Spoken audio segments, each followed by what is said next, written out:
Welcome to ZeroPage Homebrew, your best source for the newest Atari games. And we're going to play a whole bunch of Atari games today, specifically Atari 2600, because we have a very special guest today for his developer spotlight. We have Chris Walton, and we're going to go through every single game he's ever made. Party time for kittens. Cats, cats, cats. They can't hear that. We can.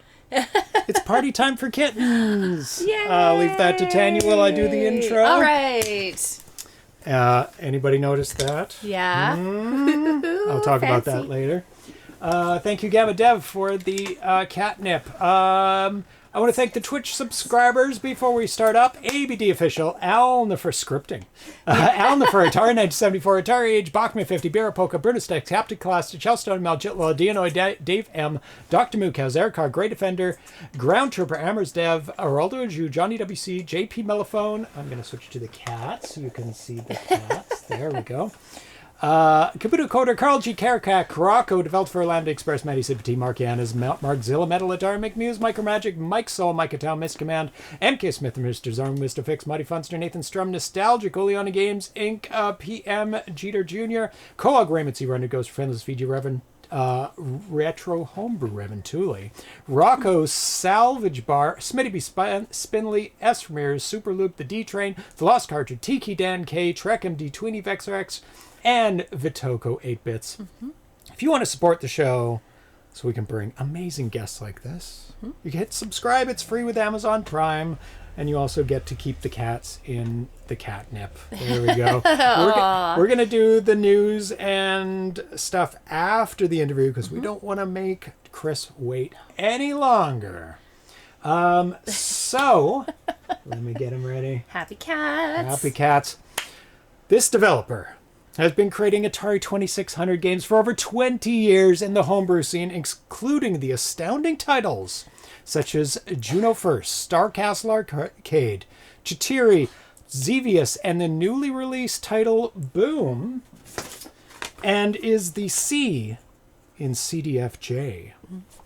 It's an honor to welcome to ZeroPage Homebrew for his developer spotlight, Chris Walton. Welcome, Chris. Yay. Welcome to the show. How was that intro? Was it good? Yeah, it was great. I hope you can hear me okay. It's great to be on your channel. Yeah. Yeah, we can hear you A-OK. Welcome, welcome. I've wanted to have you on the show for a very long time. We have talked to you at PRGE. We did a little recording with you a couple years ago, and then we hung out outside for a bit last year after the the fire alarm went off. We all got sent outside. Yeah. Yeah. So we had a good little visit there. And I think that's kind of where I arranged this to happen. Yeah. Yes, it is. We talked about it before, but I think that's where we agreed we would do it when Boom was released. So, that's right. It's great. But yeah, I'm delighted to be on your channel and talk about my games and meet you guys. Yeah. We're going to go way back in time, of course, because like I said, you've been developing for 20 years.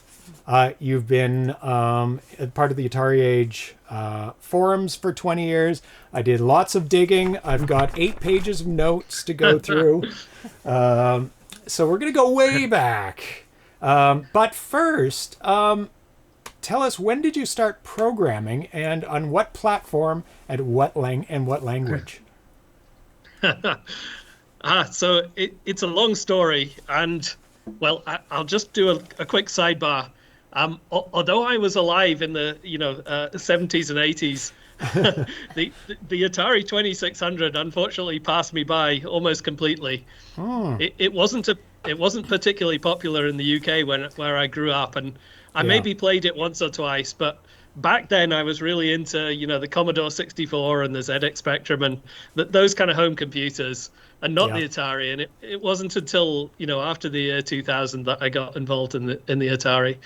I did start programming in BASIC from around 7 years old. Oh, nice. On the BBC Micro, which is a British computer, and the Commodore 64, and those kind of computers from an early age. And back then computers were all about games. I saw games were really the only thing you could do on it, and that's all I wanted to program. And so I used to type in those listings from the magazines that you got back then, and make my own kind of simple games. And ever since then, that kind of launched me into a career in technology.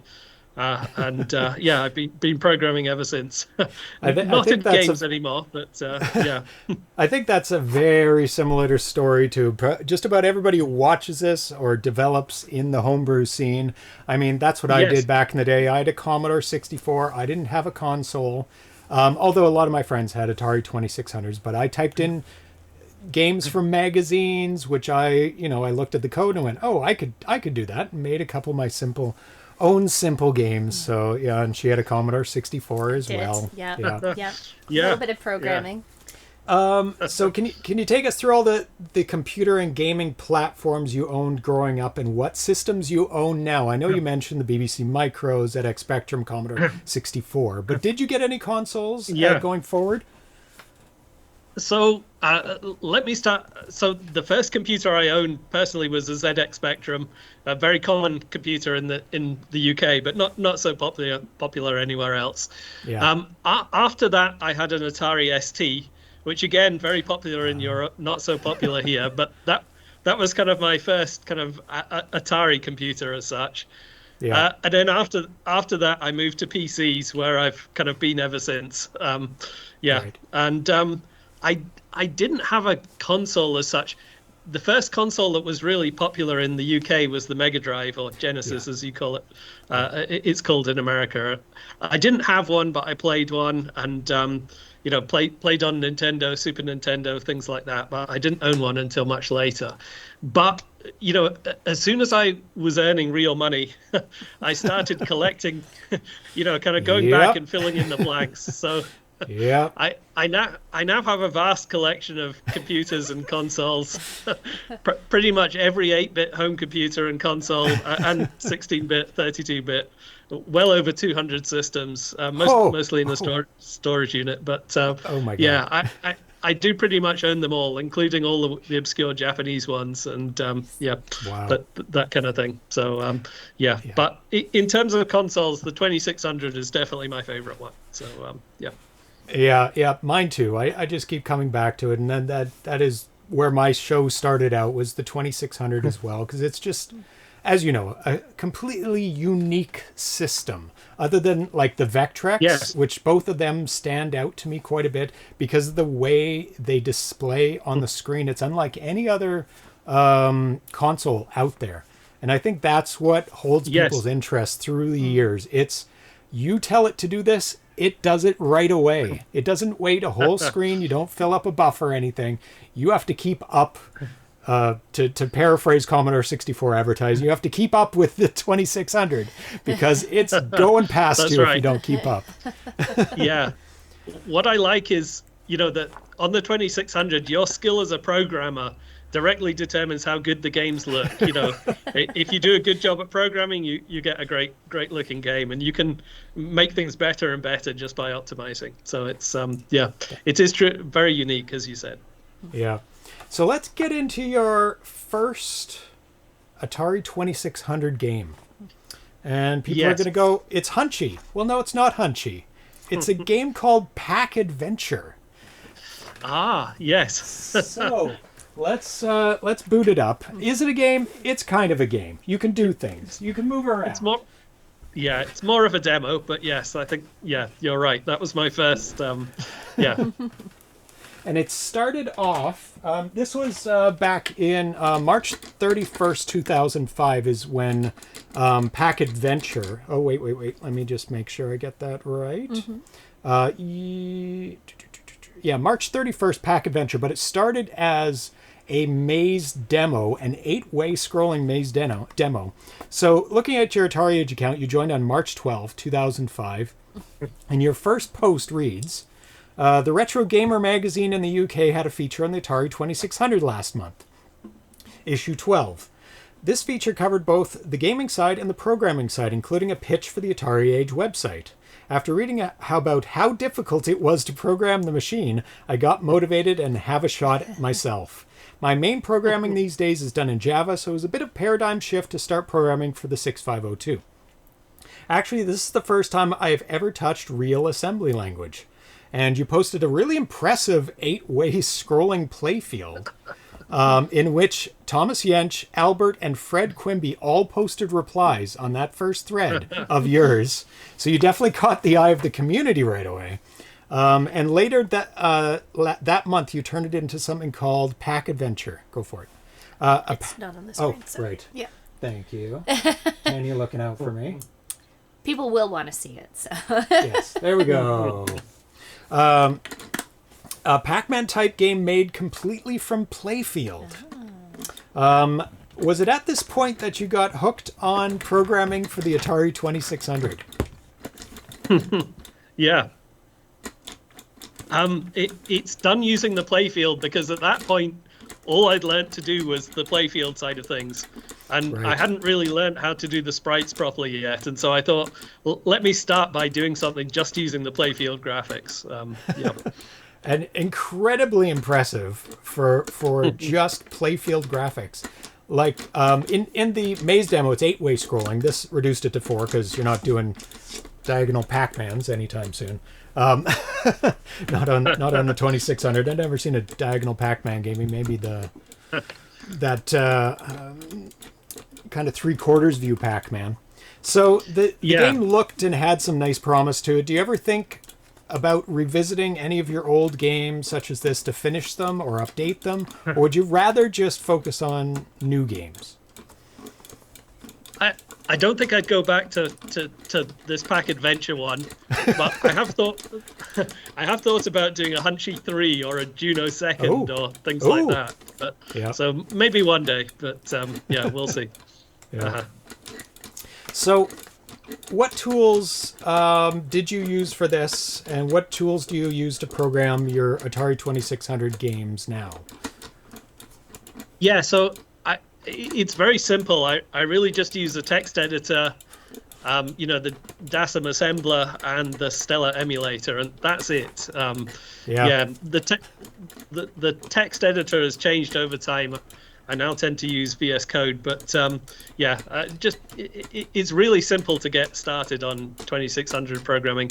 You don't need a big tool chain or anything like that, and so I pretty much kept it consistent with just those 3 tools all the way. So Yeah, that's pretty much myself as well when I'm programming too. It's very simple. Yeah. It's just very, very basic. So is there anything to do in this game? No, just wander around, I am right? picking things up, Oh, but you are picking things up. nothing is hurting Okay. me. So, Okay. So the ghosts are fine. Yeah. Yeah. There's Okay. another ghost. Yeah. Okay, so as there's not much to do in this game, we're going to move on to your first actual game, first fully realized game, which is Hunchy. So let me restart this, and actually we're going to put in the cartridge because it was on a compilation, and we'll get to more information about that compilation a little bit later. It was put out on a cartridge. 1 second. There we go. A cartridge called 2005 Minigame Multicart, which was a side effect of a contest in which people submitted very small games, 1 to 4K, I think, but these were all 1K games. So your first one that you posted in the forums was Hunchy. So we're going to pop this in. And I will ask you a question in a second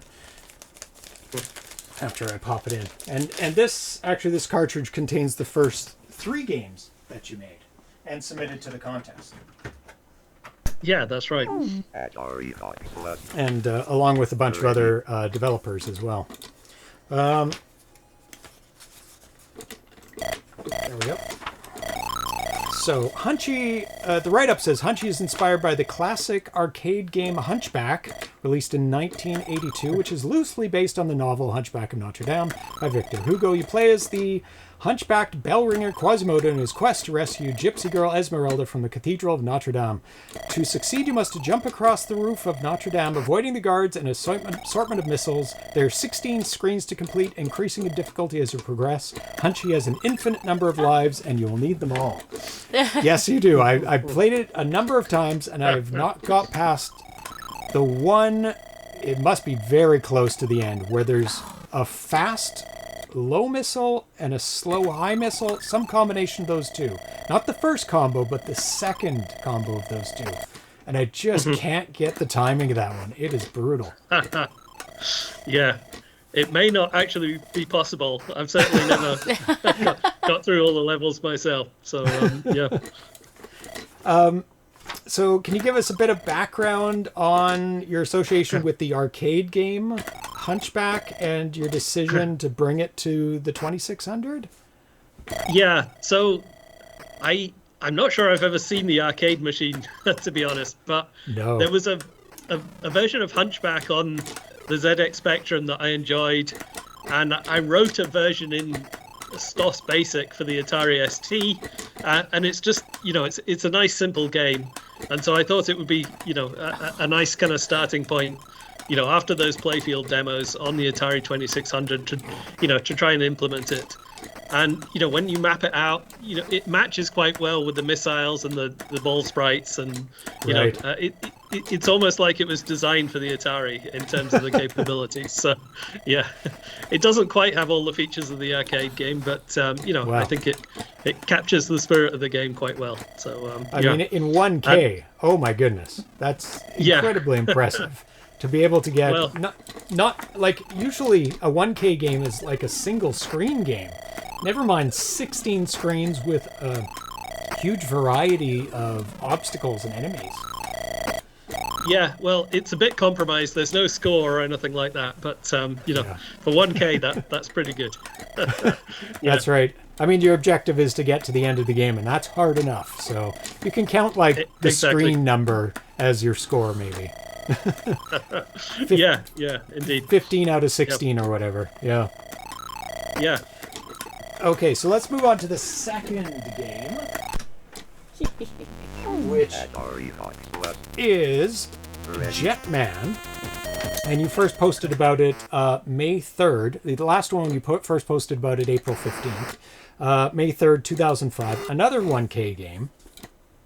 And this cartridge is actually still available in the Atari Age store from all the way back in 2005. Oh, really? So Wow. A 20-year-old homebrew game still available. That's the good thing about 2600 homebrew. Like for Atari Age and Champ games, they keep the games in the store forever. They don't ever run out, which is really nice. Yeah. There's actually a hidden game on that cart. I'm not sure if I should reveal how to get to that hidden game, but I'm sure it's been revealed by now. It must have been. Yeah.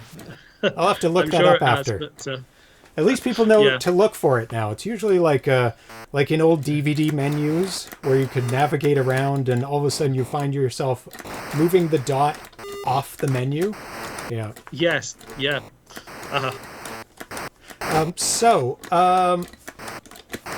In Jetman, you played a battle-hardened gas station attendant in outer space. Your job is to refuel the rockets as quickly as possible while coming under heavy fire from forces unknown. Jetman is inspired by the classic Ultimate 8-bit game Jetpack, released in 1983. So is that a game that you played on your Speccy back in the day? Yes, it is. Yeah. Pretty much everyone with the Spectrum had that game, and it was a very popular game.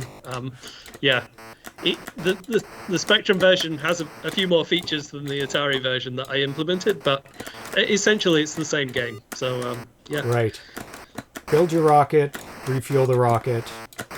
Yeah. Rocket takes off. Avoid all the avoid getting killed while you're doing it, and that's basically all there is to it. But very impressive with the rocket actually coming in and taking off. the graphics for the man and the fuel, all again under 1K or at 1K exactly. And you've got the sky in there and the grass and a bunch of colors. Still a very fun and impressive game. And I guess it just gets progressively more and more missiles, I guess, going across. Yeah, they're reds, the same color as the fuel. Yeah. It doesn't really have much of a difficulty ramp, but yeah, it's again, you can only do so much in 1K. Yeah, which makes you squeeze it down quite a bit. So you've been able to back in 2005 generate a ton of games in a short amount of time. You seem very inspired. So what's your process like for developing a game? What does it normally start with? The idea, the graphics, the story, a clever kernel, something like that? It normally starts with a clever kernel. Okay. So all of the games, kind of apart from these mini games, started with, me coming up with some kind of effect and then building a game on top of it. So, with Juno, well, maybe I shouldn't talk ahead for the other games, but with Juno first, it was the lines. With Chetiry, it was doing 10 color changes in one line. With Hunchy 2, it was using the missiles for the sprites, so there's no flicker in that game, and things like that. So each time, there was some kind of... I discovered a way to make the Atari do something, that looked cool, and then I kind of built a game on top of that effect. That's generally how it worked. It's very hard to take a game and port it to the Atari unless you have some kind of trick on how to do it. So I tend to start with the trick and then figure out, what game would this work with, kind of the other way around. Yeah, that seems to be a theme with a lot of developers. They see maybe a game, they run across a game, an old arcade game or an old computer game, and they go, that could be done on the 2600. And you have to know the limitations and the strengths of the 2600. Yes. You can't just pick a random game and hope it works, because the 2600 can't do certain things. It can't do a lot of things on one line. That's its big limitation. Yes. But you can do a lot of things vertically. That's for sure.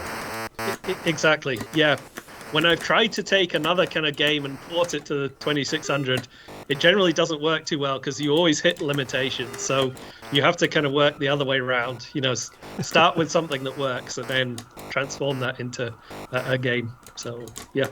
That's right. And if you have any questions for Chris, just put question with brackets around it so we can see it in the chat, and we'll get to your question for him. So the third game that you made also included on this compilation. You first posted about it May 14th, 2005. Another 1K game. As the NightRider, you must ride for freedom or die. Hostile government forces are in helicopter pursuit as you make your futile bid for freedom. To stop or hesitate means certain death. But the rugged terrain will also bite you without warning. Faster and further you ride, the more your freedom is worth. So there is score in this game. You managed to squeeze in some score. Yeah. But this is definitely the weakest of the three games in terms of gameplay, because you die constantly within a few seconds. So, yeah, it's challenging. You got to watch out and press the button right away. Oh. Yeah. This one I did because I wanted to figure out if you could do a kind of horizontally scrolling game that worked, and so it sort of works, but it's not the best of the three, that's for sure. Yeah, keeping the bike in one position probably made it a lot easier when scrolling the playfield across, because then you only had to account for the collision between the player and the playfield. Yeah. So you don't need to play this too long, Tanya. It's not a great game. It's tough. You have to keep your speed at a reasonable. It's the landings. So you can be in the air, but when you land, it's very easy to just hit the edge of the screen. So yeah, it does go very fast. So this is the third and final game of the 1K games that were included in the cartridge and that you submitted to the contest as well. So what kind of considerations did you have to make when keeping the size so small, under 1K? What kind of compromises did you have to make? Yeah, so for the first two games, it was the score. There's no kind of high score there. And I think adding a score to NightRider made the game worse because it takes up kind of so much space. The sound is also terrible in all three games. It's really just a few beeps. I couldn't fit anything else in. And, you know, they're really just demos. They're not kind of fully featured games. But I had a lot of fun making them at the beginning, and they kind of taught me all about, you know, how to do sprites and scrolling and things like that. So, yeah, they were very much done, you know, to learn how the 2600 worked and how to program it. Yeah. Kenya's kicking ass on it. No. No? Well, you're getting a pretty good score. We can move on. It is a terrible game. One more question about this. Can you tell us, if you remember anything at all, because it was 20 years ago, about the minigame contest that these were part of and how you did in the contest? I mean, I have the notes here of the results, but if you remember. I can't remember much about it. I think the year I entered was the last year they ever ran that contest. It ran for a few years before that. It tended to be dominated by 2600 Homebrew for some reason. I think all, you know, Thomas and others all submitted games to it. I can't remember where it came. It definitely didn't win, but I think it did okay. You know, maybe top 10 or something like that. I don't know. Yeah. NightRider was 13th out of 24. Jetman came in 7th out of 24, and Hunchy 5th out of 24. So not bad. I mean, out of 24. I had to go to the. It was very tough to find the results because the website doesn't exist anymore. So I had to find what the website was and then go to archive.org. But I was able to dig it up. Yeah, it was a fun competition. But I remember the voting was a bit strange.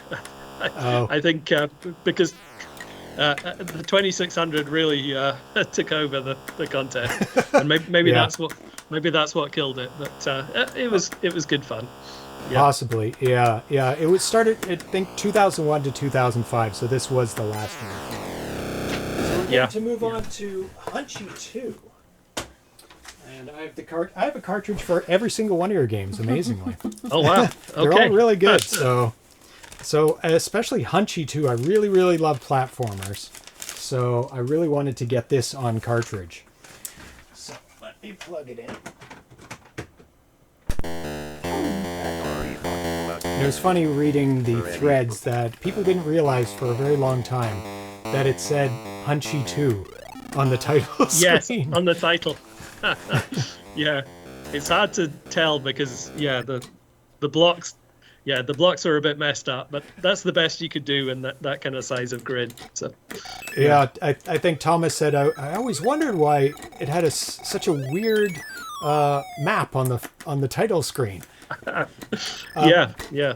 So this is first posted about July 5th, 2005, also put out by Atari Age in 2005, and you bumped up to 4K. There you go. Yes. This was my first kind of real game.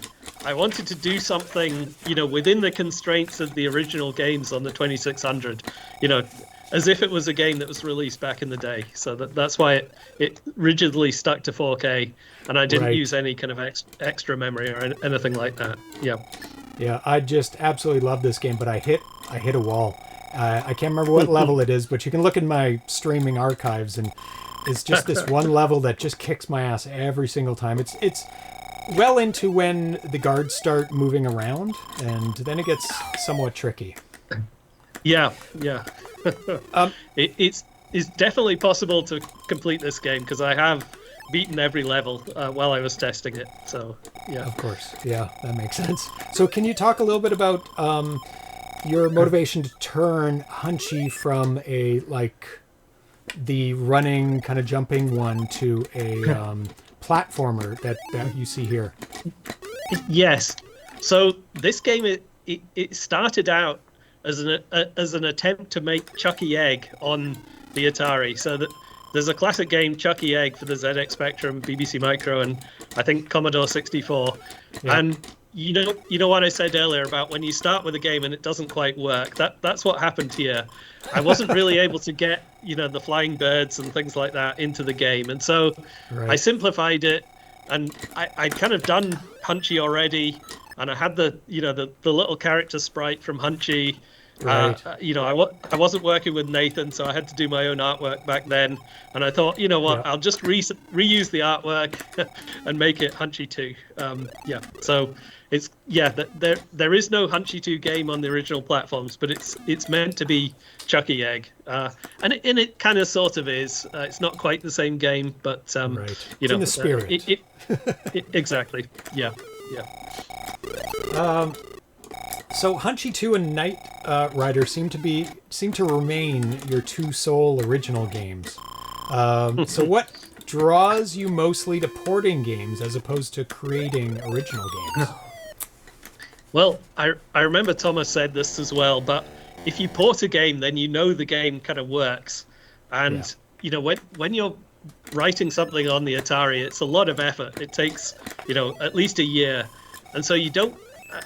I don't want to, build a game, put all that effort in, and find that it sucks, like NightRider did.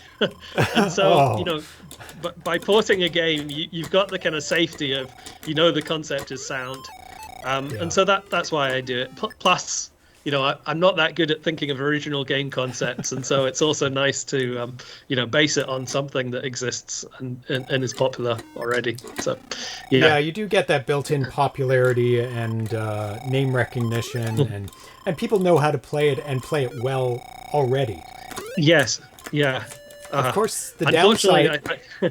It's probably the only game that's still available on Atari Age as a result, because all the ports were removed. But anyway, carry on. Yeah. But the downside to doing ports, which I haven't seen too often from some of the bigger names, is that they do get scrutinized quite a bit for making sure it's exactly the same, at least feel, if not exactly the same in terms of like colors and map layouts and just functionality and movement and everything. So there's a lot of pressure involved in porting a game at the same time. So there's a give and take. Yeah, lots of people have spent a long time playing those, golden era games, and they really notice all the little details that, you don't necessarily think about. Until you start writing the games. So yeah, there's definitely always a certain number of fans of even the most obscure titles, unless you're porting Spider like John did. Then there's this is a port, I never heard of it.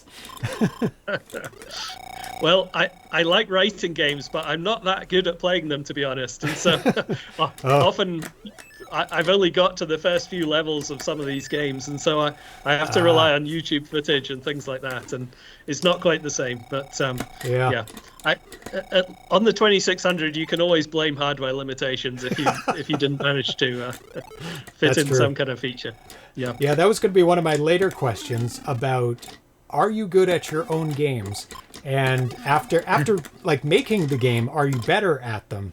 And better at maybe the arcade version too?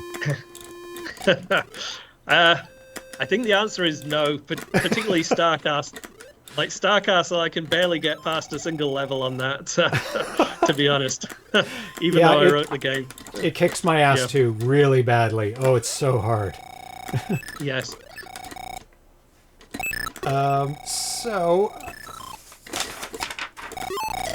Also around this time, well, in 2017, July 2017, you actually requested to have this game removed from the store. And I'm very glad you didn't, because I love this game. Because you said you didn't think it was up to the modern sensibility of quality of homebrews. But after a significant outpouring of love for the game from the community, you decided to keep it in there. Have you come to appreciate your earlier efforts a bit more now? Not really. I think when I look at Hunchy 2, I just feel there's so much more I could have done with that game now. And so, yeah, it does feel a bit embarrassing compared to the later games. But no, I'm happy enough to still have it in the catalog. So. Oh, that's good, because I bought it well after that time, so I wouldn't have been able to get it, which is great that you kept it in at least. You listen to the community, you listen to your fans. I think the thing I'm most embarrassed about is the sound effects. That kind of beeping when you walk is just terrible. And yeah. Very reminiscent of early micros, that's for sure. And just a Indeed. beeper speaker, maybe. Yes, yeah, exactly. But yeah, if I had time, I would take it down and make it a much better game. But yeah. Hunchy Pro, Hunchy Advanced. Okay, we're going to move on to something that isn't a full game, but I bet people wish it was. I think I can guess what it is. It is Prince of Persia from 2014, which started in 2005. This is just a demo proof of concept kind of thing. So Prince of Persia for the Atari 2600 has been worked on by a ton of people, including yourself. Is it something you may want to pick up again in the future, or do you think it's just too ambitious for the Atari 2600? It's funny because I start doing it again every few years. I kind of pick it up and have another go, and I've written the kernel so many times, and it's got better and better over time. And in fact, the source code for Prince of Persia is now public, released to the public by Jordan. And so I could actually, base it on the real source code of the game. Oh, wow. And I would love to do that. Yeah. So I think maybe one day. I haven't completely given up on it. I mean, I haven't touched it for years, but yeah, it's kind of, before I die, I would love to, complete Prince of Persia for the 2600. And then I feel like, yeah. Because this looks gorgeous, like absolutely gorgeous. And I've seen I did a Prince of Persia focus on the 2600 way back many years ago. And yes, I remember. I included this, and also there was a animated running demo as well that somebody else made that looked just absolutely gorgeous. So I think all the pieces are all there, and you've also done the music as well. You posted the music, and I played that on that show too. Using like the advanced sound effects or sound and music that you wrote, programmed to make that. And it sounds really good. So all the pieces are floating around. Just it'll take somebody special to put it all together. Yeah, the guy who did the running demo, I think his name is Ivan, finished all the sprites. Like he's done them all, and so they're kind of ready. And so for a long time that was kind of stopping me progressing because I didn't have the artwork. But no, he finished it, and I feel bad that I haven't gone back and kind of actually used it in a game. Yeah. But yeah, I think to do it properly, you would need, it would really push the limits of even the Harmony cartridge to get it all in. And so, yeah, I think it wouldn't. You'd need a lot more than 32K. You'd probably need 128K, and you would really. It would take a very long time to do the game fully. It would, and there are 128K cartridges now. There is the indeed, technology. So. And I'm going to talk about something after I let you go that may excite you. If you've not heard about it, which I'm probably sure you have, that is beyond anything that anybody has ever done for the 2600 and is undoubtedly the future of 2600 programming. It sounds exciting. It's really, really exciting. And I just noticed it the other day, and then I confirmed it with the author about how it works. And it's really, really exciting. So if watch afterwards or watch it on YouTube, and I think you might go, oh, now it's possible. Because if it's possible, this will make it possible, the new technology. Okay. Awesome. So now we're going to jump ahead to kind of the new era of Chris Walton, which I think starts with Juno first, which is like the really unbelievable, advanced, amazing era. These were all just warm-ups. I absolutely love Juno first. It is one of my favorite shooters on the 2600. Just one second. Purple's not going to work for us. Let's get that to a screen that's not purple. Oh, Retro Tank. Oh, maybe it's not the Retro Tank. Maybe it is a screen of purple. A purple screen of death. There we go. Juno First, which is now available in the Champ Game Store. If anybody doesn't have it, and after seeing this, if you like shooters, this is the game for you. Oh my god. So in your first blog about Juno First, you wrote that there's been some discussion in the blogs lately about good arcade games to port to the 2600. In particular, Manuel posted a list of obscure titles in his Planet Bob blog. Since I haven't heard of most of them before, I decided to fire up a name and try them out on my new X Arcade stick. The game which I enjoyed the most is probably Juno First. It is a bit like a vertically scrolling version of Defender. So can you talk a bit about where you get your inspiration for the games you port? Like you said, you ran across this one just from a list. So maybe speak to this and the other ones where you ran across them. Are they favorites of yours, or you ran across them in modern era? Yeah, most of them are, from Juno First onwards, they're all kind of games that I enjoy playing. And, that's the reason I've kind of ported them across to the 2600, because they're games that I personally enjoy playing, except maybe Star Castle, but we'll come to that later. Yes. Yeah. But I always loved Defender, but of course, the 2600 has good versions of Defender already, so there was no reason to port that one. But yeah, when I saw Juno First, I thought this is a great game that hasn't been ported, isn't particularly well known, and would make a really good candidate for the 2600. And it did. Oh my god, it's absolutely amazing. With it's perfectly suited for the 2600 with the lines going down the screen, and you've done an amazing job of being able to represent like just tons of aliens all over the screen. So it feels like a really full game. It doesn't use any extra memory or any kind of tricks. It's done, using kind of normal, the normal assembly language. Get the guy after it has a 32K cart, of course, but everything else is kind of standard. So bare metal, just 6502, no enhancements, which is great, which is really, really good. Exactly. I had to unroll all the loops. It uses a lot of space just to get it in. Yeah, and, get rid of any jumping around and just keep it one long thing. Yeah. At the time, I think it had the most sprites that any kind of homebrew game had ever had on the screen at the same time. I think obviously John has beat that record many times over now. But Robotron 2684, that's for sure. Exactly. But at the time, I think it was one of the more advanced homebrew games. So. Oh yeah. So I think this is one of my earliest purchases from the Atari Age store, or from Atari Age. Yes. And one of the first games that made me realize that good music could be made on the Atari 2600. It wasn't just a series of harsh, out of tune tones. Everything about this game, the speed of the gameplay, the music, and the graphics is all incredible.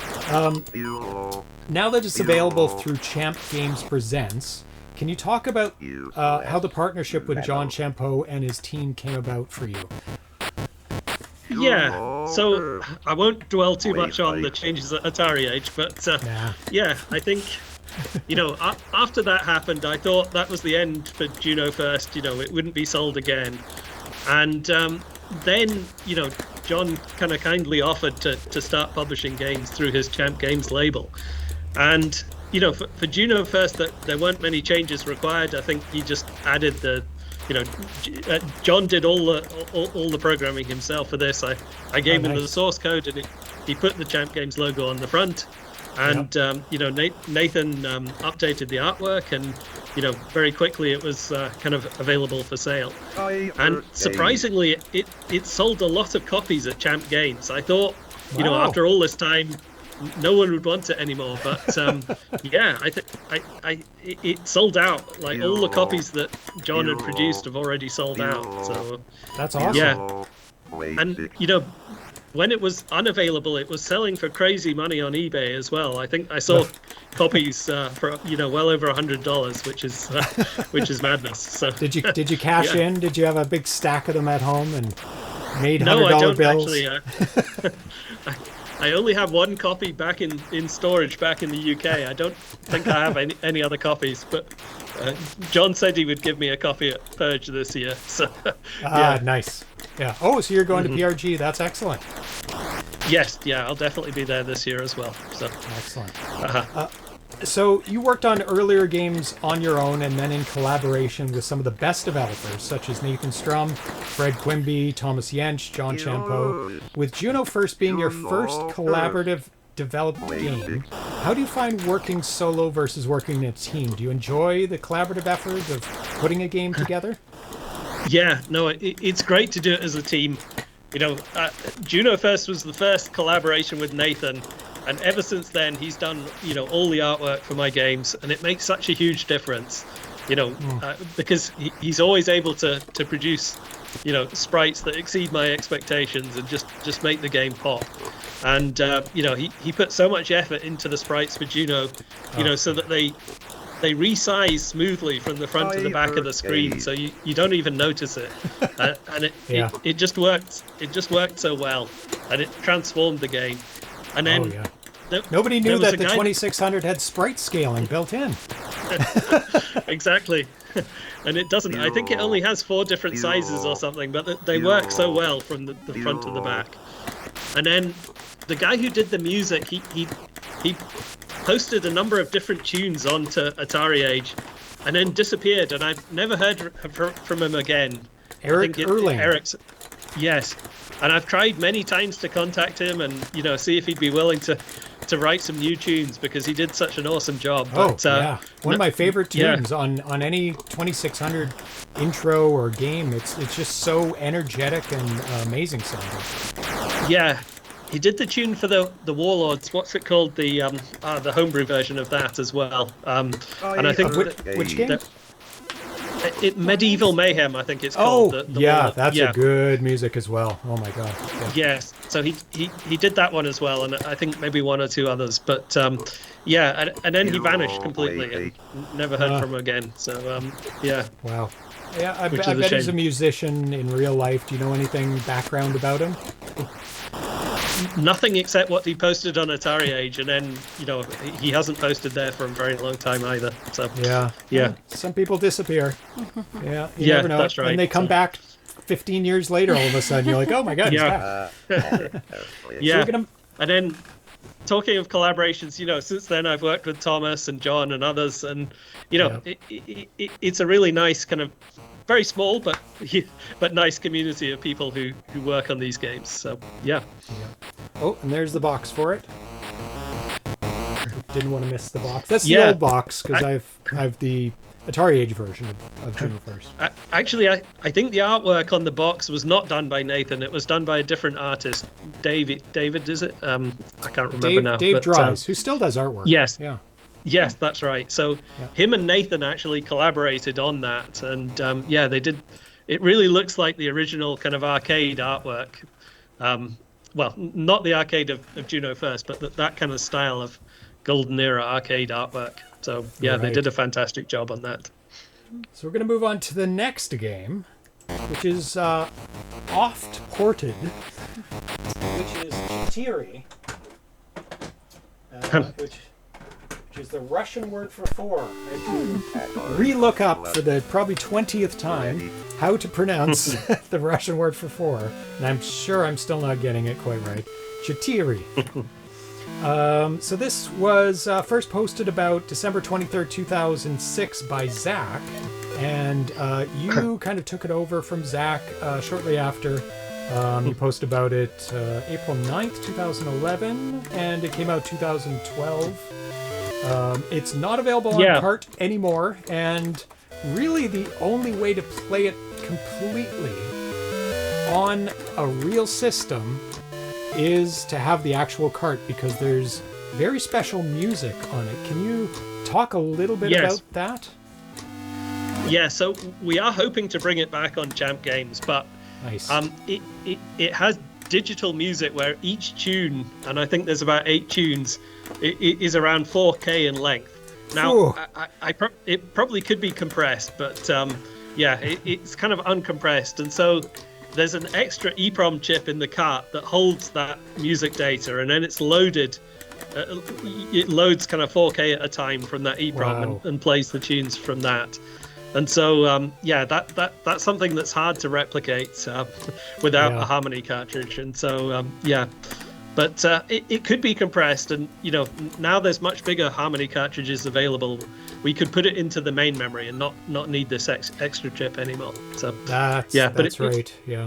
It would take a bit of effort.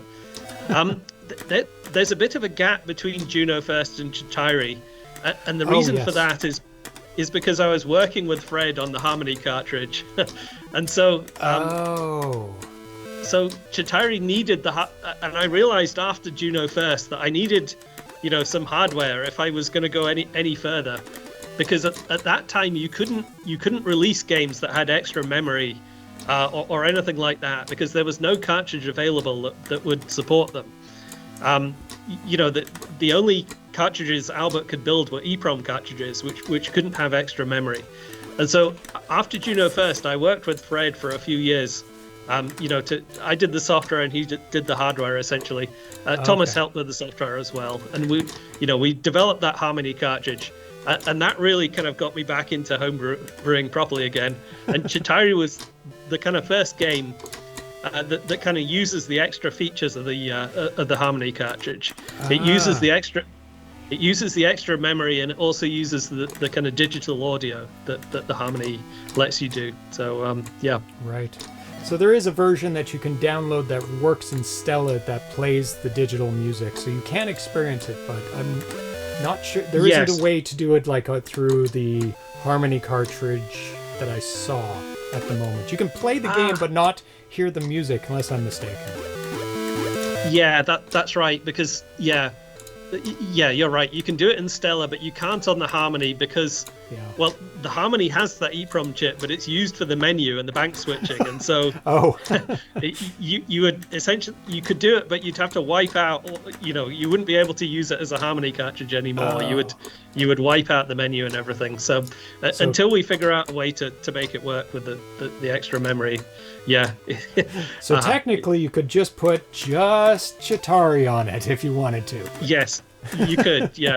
But you wouldn't. It would take over your whole Harmony, and you wouldn't be able to use it, the menu or anything anymore. Yeah. So there is the box for Chetiry right there. I'm going to make it a little bit bigger. There we go. Not available anymore, but maybe soon. You heard it here. Yeah, there you go. I hope it. Hopefully, it'll come back on Champ Games at some point soon.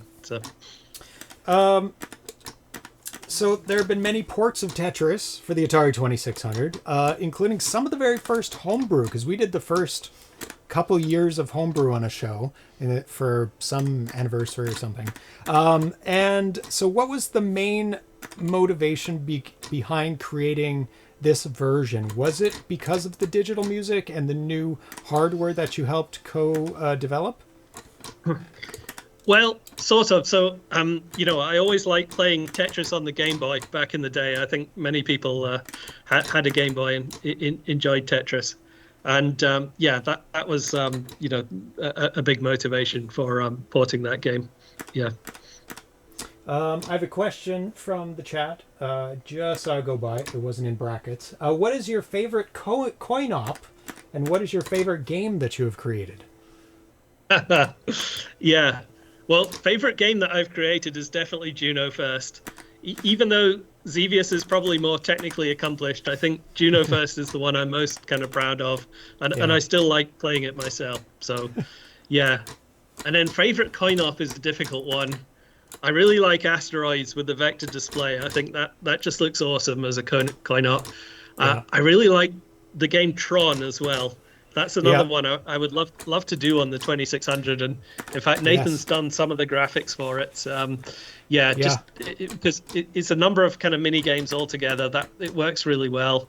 I do like Zeviouz, but it's a very hard game on coin op. So so some of those games, Yeah, Tron has been attempted, and there's it was pretty good. The person who did the Tron, it had I think almost all of the different levels. So if you wanted to take a look at that, but it was never finished. It wasn't fully complete, so it's still available to grab. That would be a really popular one, I think. It's because those mini games are a lot of fun.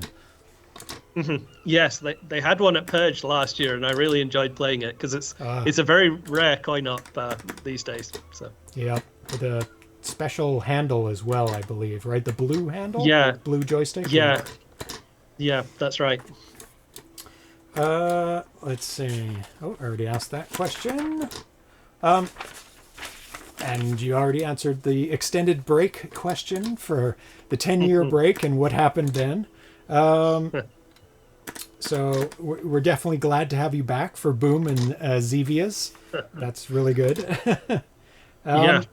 After so long of a break, were you excited to jump back into it, back into programming? So I've had a few breaks, and yes. So the first break was developing the Harmony cartridge. That took a few years. And then, the second break was after my daughter was born in 2012. I had a long break. Yeah, 2012 to 2022 was the next break, yeah. Yeah. It was really, during COVID that I got back into it again because I had spare time. We were all stuck at home and couldn't do anything else. So, yeah. And then, I did Boom and Zeviouz, and now I'm kind of on another break because my job is kind of all-consuming at the moment. But I do intend to get back to it soon again. So that's good. It's one of the things I most enjoy doing in my spare time, but life gets in the way sometimes, as you know. So one more question about Chetiry, which is how it's pronounced properly, because Atari, Chetiry. So it's a little mix of the Russian word for four. This is from Nostalgic. How is the display for Chetiry built? Is it all playfield or a combination of playfield and wide players? Are you building lines of code on the fly or just loading colors in between lines to use in the next line? Yeah, so it was actually Zack that developed the technique, so I can't claim credit for it, but it builds each line in the memory of the Atari. It has that 128 bits of memory, bytes, of memory. So the kernel is actually in that internal memory and running from there, and it's built using it's built using the sprites, the playfield, and the missiles and the ball. Like the whole lot are in there, and it's kind of switching from one. Well, they're spaced, and the color, like the timing just works to get the width. So it was an awesome kind of fight. Like Zack did a great job on that kernel, and then for various reasons he had to leave the Atari scene, and he said it would be great if someone took this over, and I was impressed, and I thought I'll take this over and kind of make it into the full game. Zack was also the one that chose the name Chetiry. That didn't come from me. That was that was him. So nice. But he very much came up with the kernel and figured out the timings and everything, and then I kind of took it over after that. Yeah, it's a very, very clever kernel. I think there's 10 colors across, 10 unique colors, and if you take it into Nostalgic, if you want to really see it broken down, you can take it into Stella and go into like the debug colors mode, and you can see stripes of lines of each of the elements that makes up the game, and it just barely fits in terms of writing it on the screen. Yeah. Exactly. It only fits in kind of one position on the screen as well. It's it's good. Now, these days with fast fetching and CDFJ, you could do better. But, back then, before we had that capability, that was really quite something. So. Yeah, it's very clever. You load up a bunch of stuff just beforehand, and you barely make it to the end to write the last thing before it's time to write it. It's really, really clever. So now we're going to go to the next game, Star Castle Arcade, which was released in 2015. You ready to get your ass kicked? Yes. Okay. I'm going to have to explain how to play just a little bit for Tanya. I don't know if she has played this game much or for a very long time. So there is Star Castle Arcade, the box, which is also now available at Champ Games, thankfully. Yes. I know there's a lot of fans of thrust-based games, including Thrust himself. Mm-hmm. He loves them, which is probably why his name is on the credits. So you first posted about this in 2012. Can you give a little bit of background, since you are very, very bad at this game, you self-admitted? Did you ever play it in the arcade? How did you become associated with a game you're very terrible at? So there was a slightly controversial incident on Atari Age that you probably know about, where another homebrew developer developed a game of Star Castle, but didn't release it at that time. He showed some videos, but said, "No, I'm not going to release this game for one reason or another." Why? It's so weird. I don't know.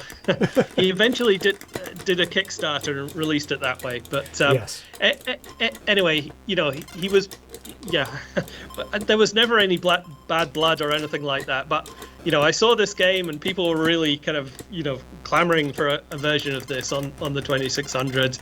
And I thought, well, it looks like a simple enough game. Why don't I, try and kind of replicate? And I did manage to come up, based on some other kernels that other people had worked on, a kind of a version that was better, because the rings on my version are colored, whereas the Kickstarter version it's monochrome. And so I initially produced this demo showing the spinning rings. And, it was a concept, and, it got a massive reception. People were posting and saying, "Oh, this is awesome, you should keep going." And so I kind of did, I turned it into an actual playable game.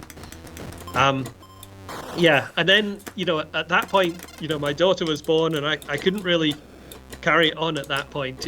I made it playable, but it still needed a lot of work. And, Thomas came on board at that point and kind of finished the game. Yeah. In fact, he ended up rewriting it all because Thomas is like that, and he very wanted particular. He wanted to optimize lots of it, and he came up with a really nice kind of time slicing way of doing the game calculations and things like that. So I think the final version probably has almost none of my original code in it, but nonetheless, the kernel and everything is kind of based on my work. And so I was really happy that Thomas kind of took it forward, improved it in lots and lots of ways, and got it over the line for release. So but if you notice, don't completely get rid of a ring because it builds back. Yeah. I was trying to remember what my tactics were the last time I played this game. It's hard. It's like you kind of have to keep moving because once he faces you, he'll shoot at you. That's right. So it's this weird thing of like trying to break through the circles, not get hit by those little shots that and then Yeah, there's a lot going on. Yeah. And once you make an opening for him, he is on you. Yeah. Yeah. I really don't enjoy playing this game myself, I must admit. I just am terrible at it. It looks amazing, but it's very hard to play. And I think it's probably my least favorite of my own games, apart from NightRider. So, So this question may have already been answered a little bit here and there. So Star Castle Arcade is an extremely ambitious game to bring to the 2600, not only because it's vector-based graphics, but also large graphics for the turret shields in the middle of the screen.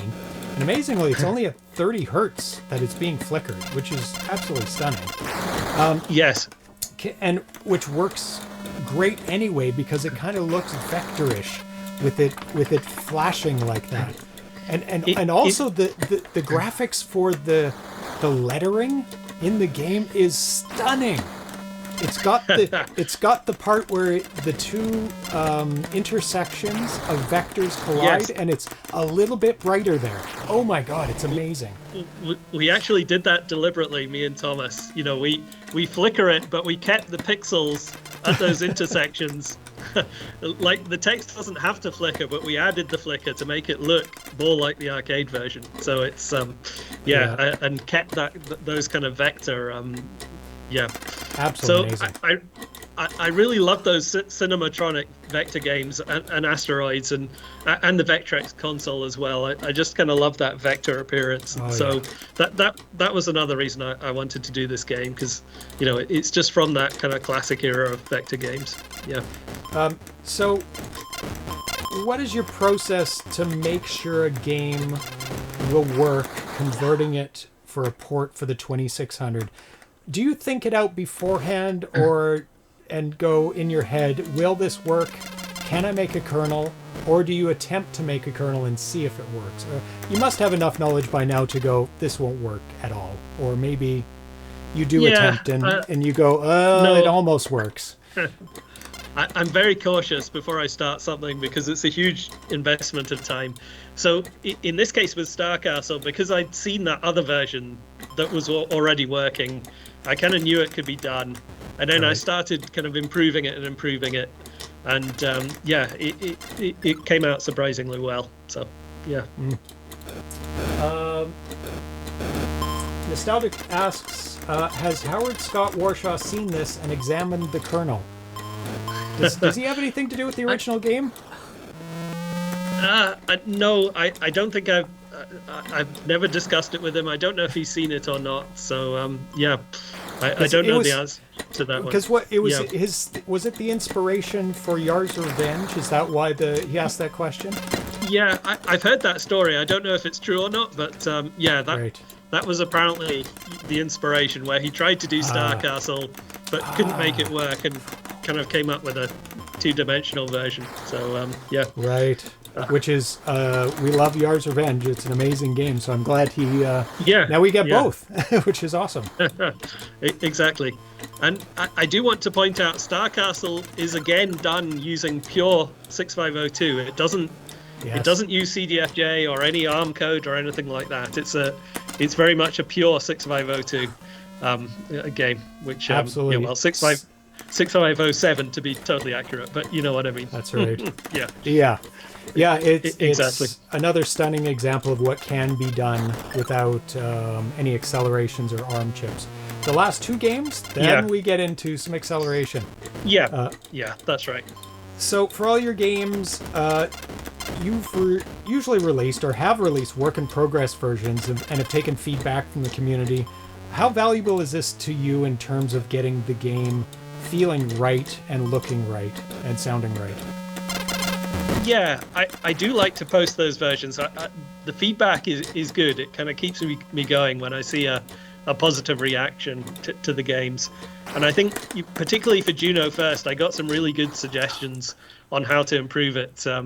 There used to be a kind of pause between the levels of Juno First, and someone said, why don't you just make it continuous? And that worked really well. It gives you that, that kind of continuous feeling of kind of panic, whereas when it had the intermissions, it slowed the game down and it wasn't quite as good. And so suggestions like that do make a big difference. And I think it was John Champeau that suggested that. I might have ran across that post while I was doing research. I could well have been. I can't remember who it was now, but there were other good suggestions as well. Now, I can't always incorporate all the suggestions, so sometimes I have to disappoint people and say, we can't fit that in or whatever. But it's really handy to have people testing the games and coming up with suggestions. And I like the community feel of these games. Like, I do view them as a community project in many ways. So because it's the community that's going to be the proselytizers for the games and the first people to get them and buy them. And if they give it a stamp of approval, it's going to be good for the average person who maybe isn't as as picky about how perfect the game has to be. So it's good to use people as a reference point. Maybe people who really love Star Castle Arcade, played it a lot, and know exactly how it's supposed to feel. Yeah, that's right. So a lot of your games are ports of arcade or home versions of games. What kind of research do you do to get the look, the sound, and the feel of these games into the 2600 version? Yeah. So I mentioned earlier, I tend to, watch a lot of YouTube videos on these games. Especially kind of the later stages that I can't necessarily get to myself. Right. And then I do spend a lot of time getting the controls to feel right. So, things like Star Castle and Juno and Boom and Zeviouz, I played the games and I tried to get exactly the same kind of feel, just by tweaking the delay slightly. And it's hard to kind of describe exactly what you do, but I want the game to feel like playing the arcade game as much as possible. And so I do invest a lot of time in the controls. Just there's nothing worse than having a game that looks good and then the controls suck, and it just ruins the whole experience for me. So yeah. I also, when it comes to collision detection, I always make it so that for the enemies, it's harder for them to kill you than it is for you to kill them. So, because you never want to feel kind of cheated in terms of collision detection. And so it's always more generous when you're killing the enemies and less generous, when they're killing you, as it were. But little tweaks like that make a difference, I think, in terms of the feel of the game. Yeah, definitely. Okay, we're going to move on to your brand new game now. Boom. Awesome. Yeah, which is now available-ish at Champ Games, champ.games. So this was released just recently, and also will be available at PRGE, which you'll be there for. Do you like signing autographs for people on your boxes? Have you had people ask that before? No, but I'm happy to sign if anyone wants one. So, yeah. So, let's just do a quick unboxing. I did do the unboxing when John was on the show to unbox a whole bunch of his new games. So let me get out the Boom box here. Boom box. The Boom box. Hold that for a second. So let's switch over to the cat cam. There we go. Very nice. So it's absolutely gorgeous. And I believe Nathan Strum did the cover art for it. Yep, it's another fantastic artwork from Nathan. Yeah.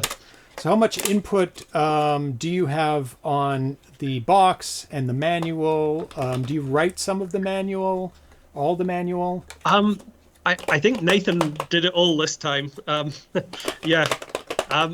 When Nathan gets into a project, he just goes and does a fantastic job. He doesn't need any input from me. So, I think he pretty much, he usually just comes up with some mocks and then he says, what do you think? And, generally they're always amazing. So, we just go from there. Yeah. And it says, you were designed to be the most advanced robot ever, created for only one task, the production of endless supply of bombs for evil forces bent on galactic conquest. Now trapped in a maze-like complex, you are determined to escape their clutches. Lucky for you, your creators unwittingly provided you with the means to defeat them. The ability to make bombs out of anything. Can you make it out alive, or will it all just end with a boom? Boom is an Atari 2600 tribute to the classic NES game with bombs. The object of the game is simple. Defeat all the enemies and find the exit on each level. So, with all Champ games, here's the back of it. There we go, with some screenshots. Back in the 70s and 80s, they didn't want to put screenshots on the back. But now games are looking awesome, so you can proudly display the screenshots. So did you come up with the title Boom? I think so. I can't quite remember where it came from, but we wanted to make it different enough from the the Hudson Soft game that yes. yeah, but yeah, it's meant to resemble the NES version. The colors in the game are kind of NES colors, and the sprites are based on the NES version. Yeah, it's very much meant to be a tribute to the classic NES version. Yeah. And it's a good collaboration as well. Programming yourself. Additional development, John Champeau. Game graphics, Nathan Strum. Packaging artwork, Nathan Strum. Testing, Jürgen Oster and me. Hardware, Fred Quimby. And publishing, Champ Games. And it comes with an awesome poster for the cover art, which is great for people who want to cover their dorm rooms in 2600 artwork. Yeah. Or 50-ish year-old people who want to put it up in their game room. So let's pop it in, and we can talk about your brand new game. A brand new released game, because you have been working on it for a little bit. Yeah. AtariVox. Let's switch over. Ready. And it's got the Champs. Awesome Champs logo bouncing in. Super, super cool.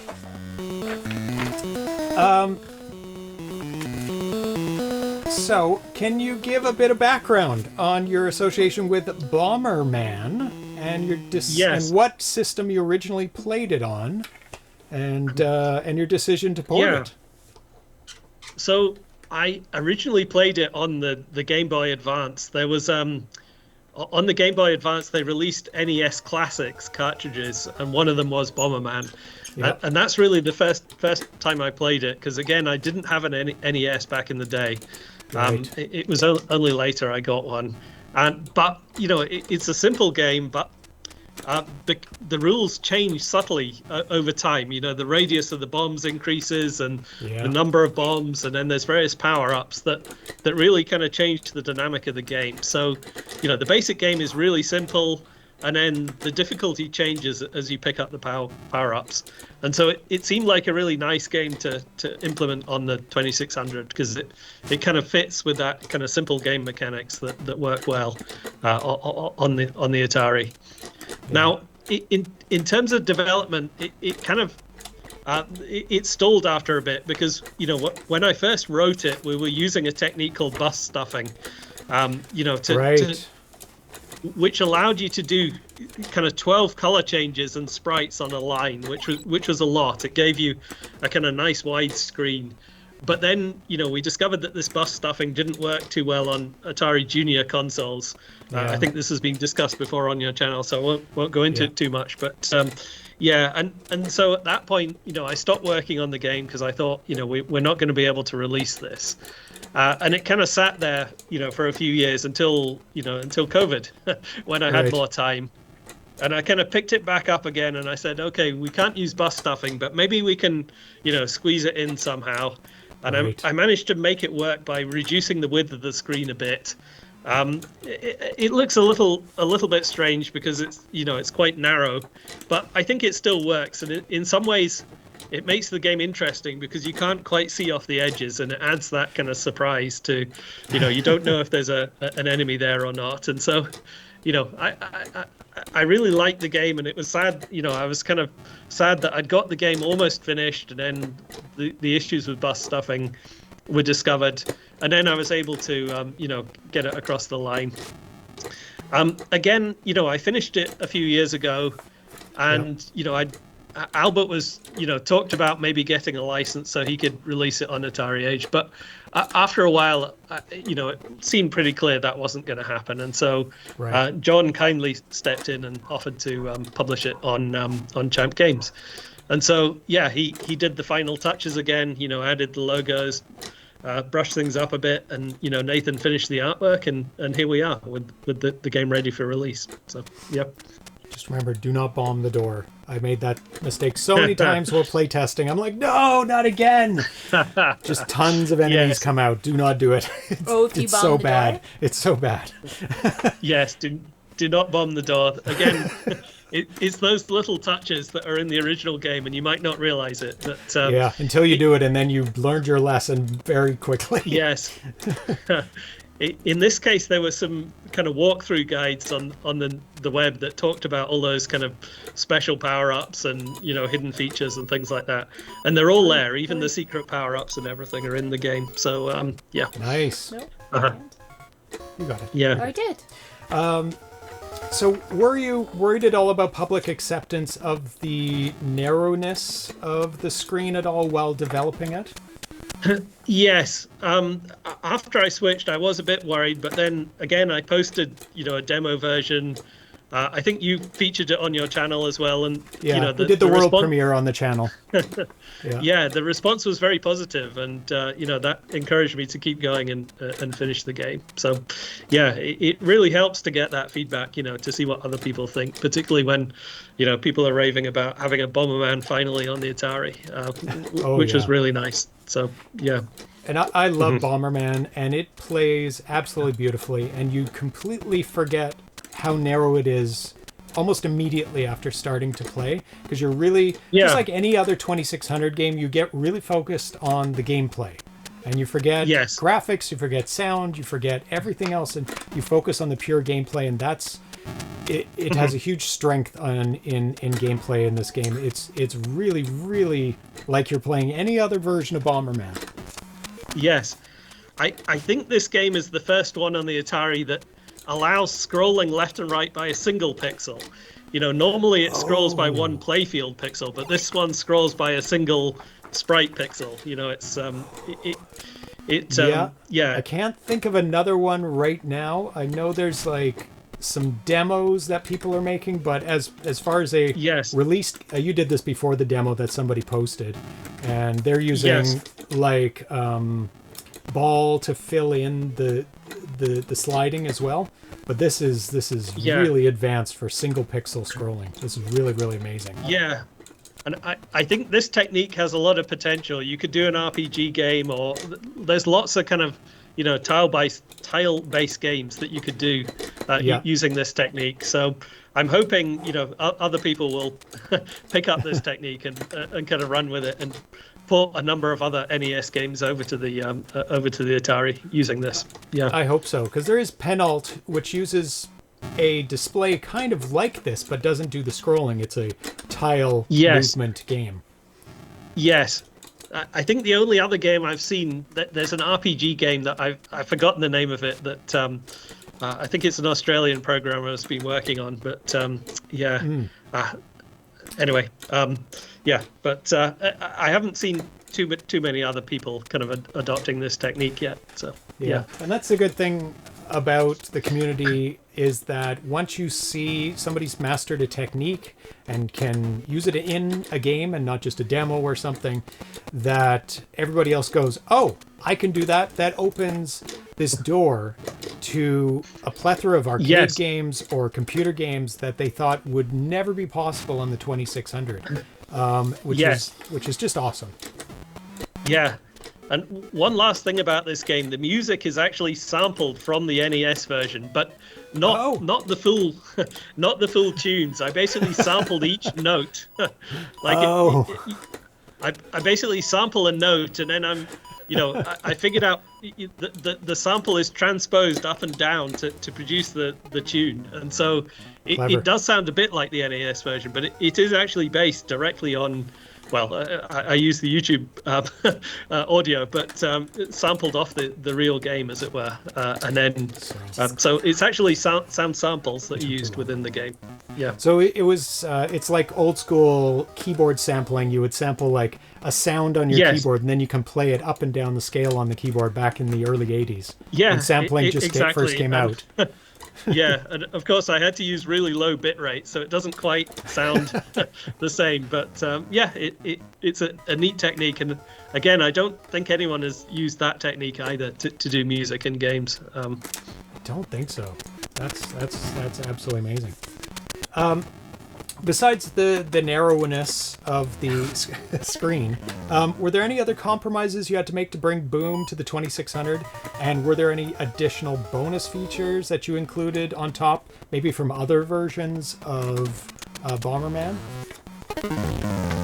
The one thing I would have loved to do with this game is to make it 2-player, because, you know, 2-player Bomberman is awesome, and that I played a lot of that in my time. Or Quadtari 4-person player Bomberman? I did think long and hard about how to get that second player in, but the screen is just too narrow for a second player. It just doesn't work. You know, because the normal 2-player version has a fixed screen, and then both players can run around. That's you true. could maybe split the screen horizontally and do, but I think it would be too small. So yeah, I spent a long time thinking about how to make it 2-player, and I didn't manage. I mean, you could maybe hook up 2 Ataris via the joystick ports and play it across 2 different Ataris, but that would be a lot of effort to implement. So that's the one thing I would love to do. Maybe if I come up with a technique in the future, I'll do a 2-player version. But yeah, that's the only thing I feel is missing from the game is that kind of 2-player ability. Yeah. Yeah, that would be. I would love to one day see somebody hook up 2 Ataris together, because I'm sure many people over the years have thought of that technique and joining them between the joystick ports, because it can read and write, and just send the basic signals. And maybe a demo has been made, but I've never heard of it or seen one. No, I haven't seen anyone doing that. I don't think I've even seen a demo, but it could totally be done. Yeah. Yeah. Mm-hmm. So you've made platformers, shooters, maze games, puzzle games. Is there a favorite genre of game you like the most? Or is it the challenge of the variety that keeps you motivated to keep making 2600 games? I think the shooters are by far my favorite genre. I just love shooters, and they kind of work so well on the 2600, particularly space ones, because, you know, most of the screen can be black and you can That's right. Yeah. So I think I don't know if you're going to ask this later, but I think my favorite homebrew of all is Galagon, that John produced, because it's just such an awesome shooter. It's just absolutely awesome. It's the one I kind of wish I'd written myself, but that kind of shooter genre is my favorite. It also seems to get the best response from the community as well. You know, for Juno first and Zeviouz, people have the response has just been amazing for both those games. But for shooters, they're like pick up and play. They're easy to understand, shoot just about everything on the screen, so I can see why people really love them. And it's one of my 2 favorite genres, platformers and shooters, of which you make both of them. So I love both of those. Yeah, my second favorite is platformers, and I really do want to do that Prince of Persia at some point, because that's one of the the best platformers ever. So yeah. So let's move on to your not newest game, because I think you were working on Zeviouz before Boom. I don't know. It depends on what you're working on behind the scenes. It was at least posted about first in the Atari Age forums, 2020, August 18th. So we're going to move on to that, which is an upcoming game. Very, very, very, very, very, very soon. Unfortunately, we're going to be playing quite an old version of it, because to play a new version is challenging, to say the least. You have to have special equipment, special cartridge. It's very advanced, and all that kind of stuff. So the public version's 32K, the new version's 64K. That's going to be released by Champ Games. Not at this PRGE. There's like a 1% chance, John said, 5 maybe. I think it'll be a stretch for John to get it ready. So it can wait another year. It's it'll be good. Just it's like whiskey. Another year won't do it any harm. So yeah. We're gonna plug in a 2-button joystick actually for this. Much easier to play. Yeah. So we've got a Genesis controller plugged in, because there is shooting and bomb, so it makes it a lot easier. Yeah, the B, and then I think it's A or C for the bombing. So this is the winner of the best Atari 2600 work in progress port at the Atari Homebrew Awards.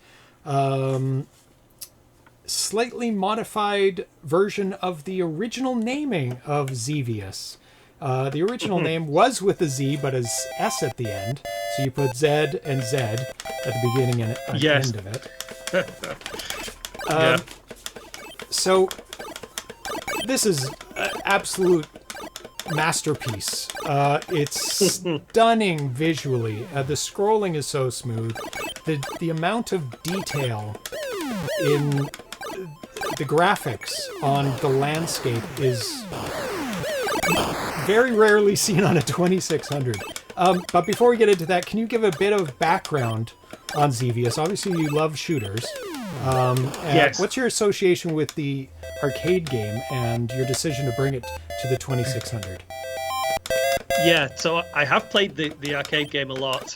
It's really, one of the first kind of real vertical scrolling shooters in the coin-op. It's kind of the one that made them popular anyway. Yeah. And so, I wanted to kind of start there. I think it very much pushes the Atari with the harmony to the limit. You can't really go much further than that with the harmony cart without. And even this, we had to expand we're having to expand the memory to release it. So it's it really is the kind of limit. One thing that may not be clear is this is actually the Atari 7800 version ported to the 2600. Wow. So the source code for the 7800, I think someone rescued it from a dumpster. Oh. And I hand ported the 7800 code, which is in 6502, into C code. So it's an exact it's an exact like line by line copy of 6502 into C code. Wow. And that again during COVID, I had a lot of free time, and so it does replicate the internals of the 7800 version exactly. Like even the function names and everything are the same. So the internals are the same. Obviously the graphics are different because you can't, you have to do a kernel on the 2600. And then, again, Nathan came through here massively. I'd done the map in one way, and then Nathan said we can make it a bit better, and he redrew all the maps and redrew the sprites several times, and just took it to the next level. But what's really unique about this game is the 4-color playfield. Now it's cheating because it's really a 2-color playfield, but we flicker the colors, and by flickering between different colors, you can blend. You can get 4 different shades. John has now used the same effect in Turbo, but again, I didn't invent this effect. It was somebody posted a demo on Atari Age that used this, and it kind of clicked in my head that this would be perfect for Zeviouz, and so I got the technique working for Zeviouz. It works particularly well for Zeviouz. You don't see the flicker because the blending happens as the screen is scrolling down. So the scrolling hides the flickering, and it so just clever. Works really, really well. Yeah, it doesn't look like sitting here in front of it, you cannot see the flicker at all. Maybe on the stream, depending on factors, but in person, even on a modern television, I'm sure on a CRT it looks just immaculate. You'll never see the flicker. But I can't see it at all because of the scrolling. It hides it so well. Yeah. Now, it does limit the colors. You can't generate all colors. In fact, there's only a very limited number. So, some of the colors, like the water, doesn't look quite right. But it's the best we could do with the blending.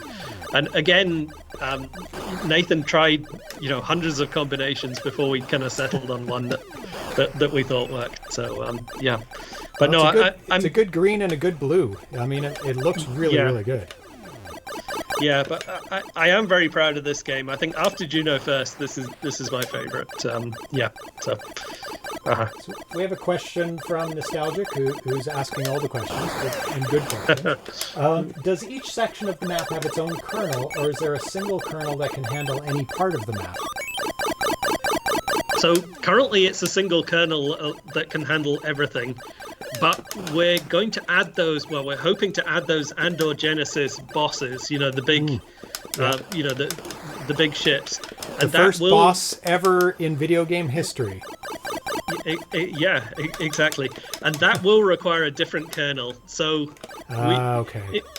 Essentially, when we display the Andor Genesis, we won't be able to display any playfield. So it'll basically it'll scroll to a kind of, just a green background, and then we'll flip to the other kernel, display the ship, and then once you've defeated the ship, it'll flip back to the playfield. But we can hide that flip because it'll scroll off the bottom and off the top. So that's the way we'll handle it.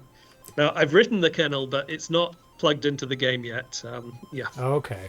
Yeah, and I think John mentioned that's the big thing that's being worked on right now in the game to finish it. Yes.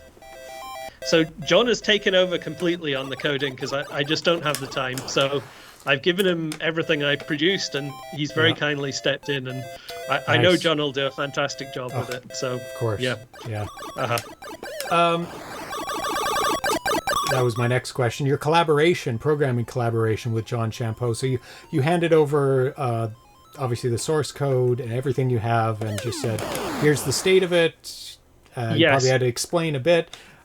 Is your code really readable? Do you comment a lot? Is he going to have to pour through it to figure out what's going on?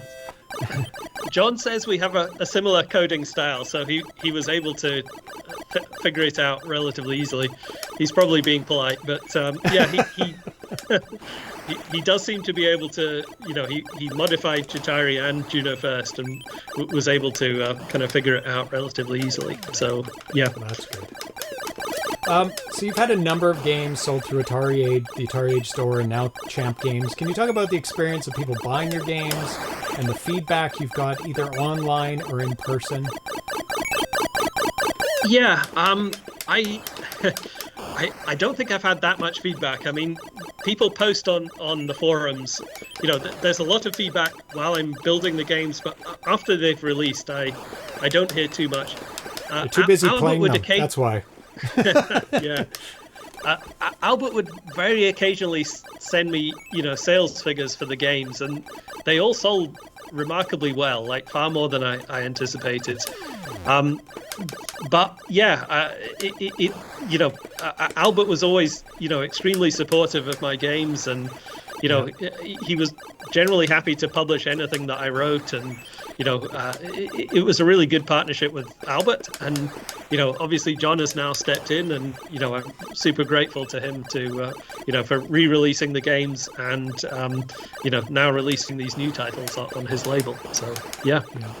I know that the effort required to produce the cartridges and the boxes and the art is enormous. I don't think people appreciate just how much effort it is to build these things, and I don't know how John finds the time, to be honest, to do it. And make games. But exactly, and write games. Although he has slowed down a bit recently, but still, it's But no, I know both Albert and John put so much effort into this, and super grateful for that. Yeah. Is there any other Atari platform that you've thought about making a game for, or do you really just want to stick to the 2600? So, people sometimes ask me, why don't I write games for, mobile devices or something modern that would sell a lot and make money, but I've no interest in that at all. Yeah. The only other platform I've ever considered is the Vectrex, because it's such a unique console, and maybe, at one time I was planning to do Juno first on the Vectrex, but I think someone's done it now. So there is a Juno first light game on the Vectrex now. Yeah. So that's probably the only other one I would consider, but. The 2600 is really unique, and I enjoy programming it so much. I did look at the 7800, but I just couldn't get into it. It's not as popular. It doesn't have the same community either, and so I'm just going to stick with the 2600 forever. I think that works. That works for me. Yeah. So this year marked the 20th anniversary of you releasing and making and developing games for the Atari 2600. So it's great to have you on right now. So how have you seen the community and the games evolve over that time, and what are you hoping for the future of the 2600? So it's funny because, well, 20 years ago I was a young man, and now I'm a much older man. But even when I joined, Thomas and Fred and others were there, so yeah.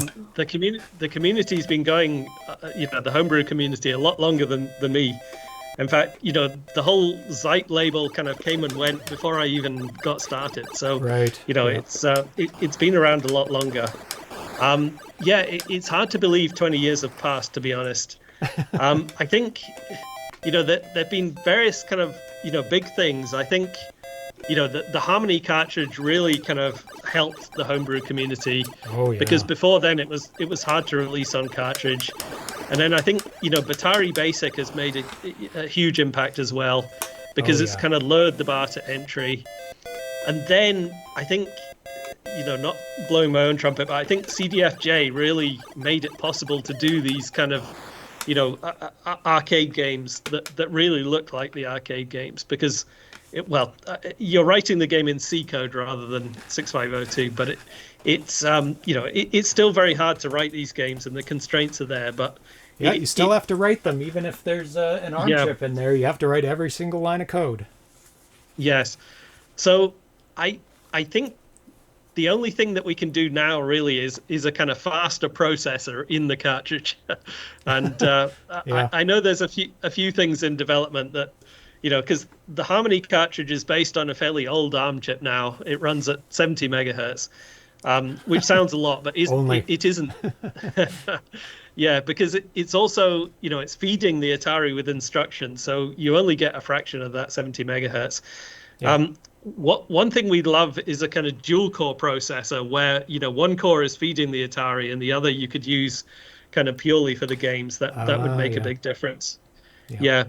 But I don't think we'll ever get bus stuffing working. So I think the way the games look is never, we're as good as we can get on how they look. Possibly. Wait for it.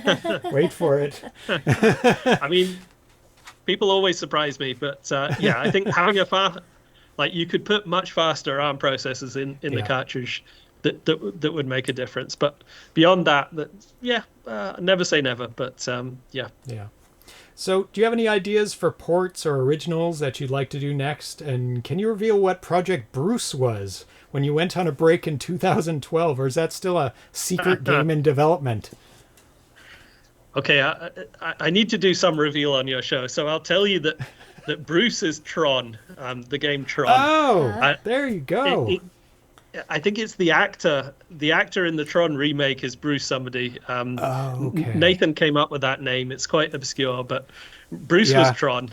His code names are almost impossible to figure out. I always look at them and go, I have no idea.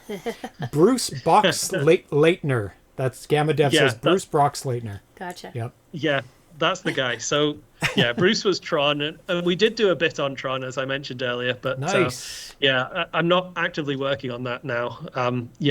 There's one game I would love to do, and I probably never will. So I think it's safe to talk about it. And that is Sim City on the 2600.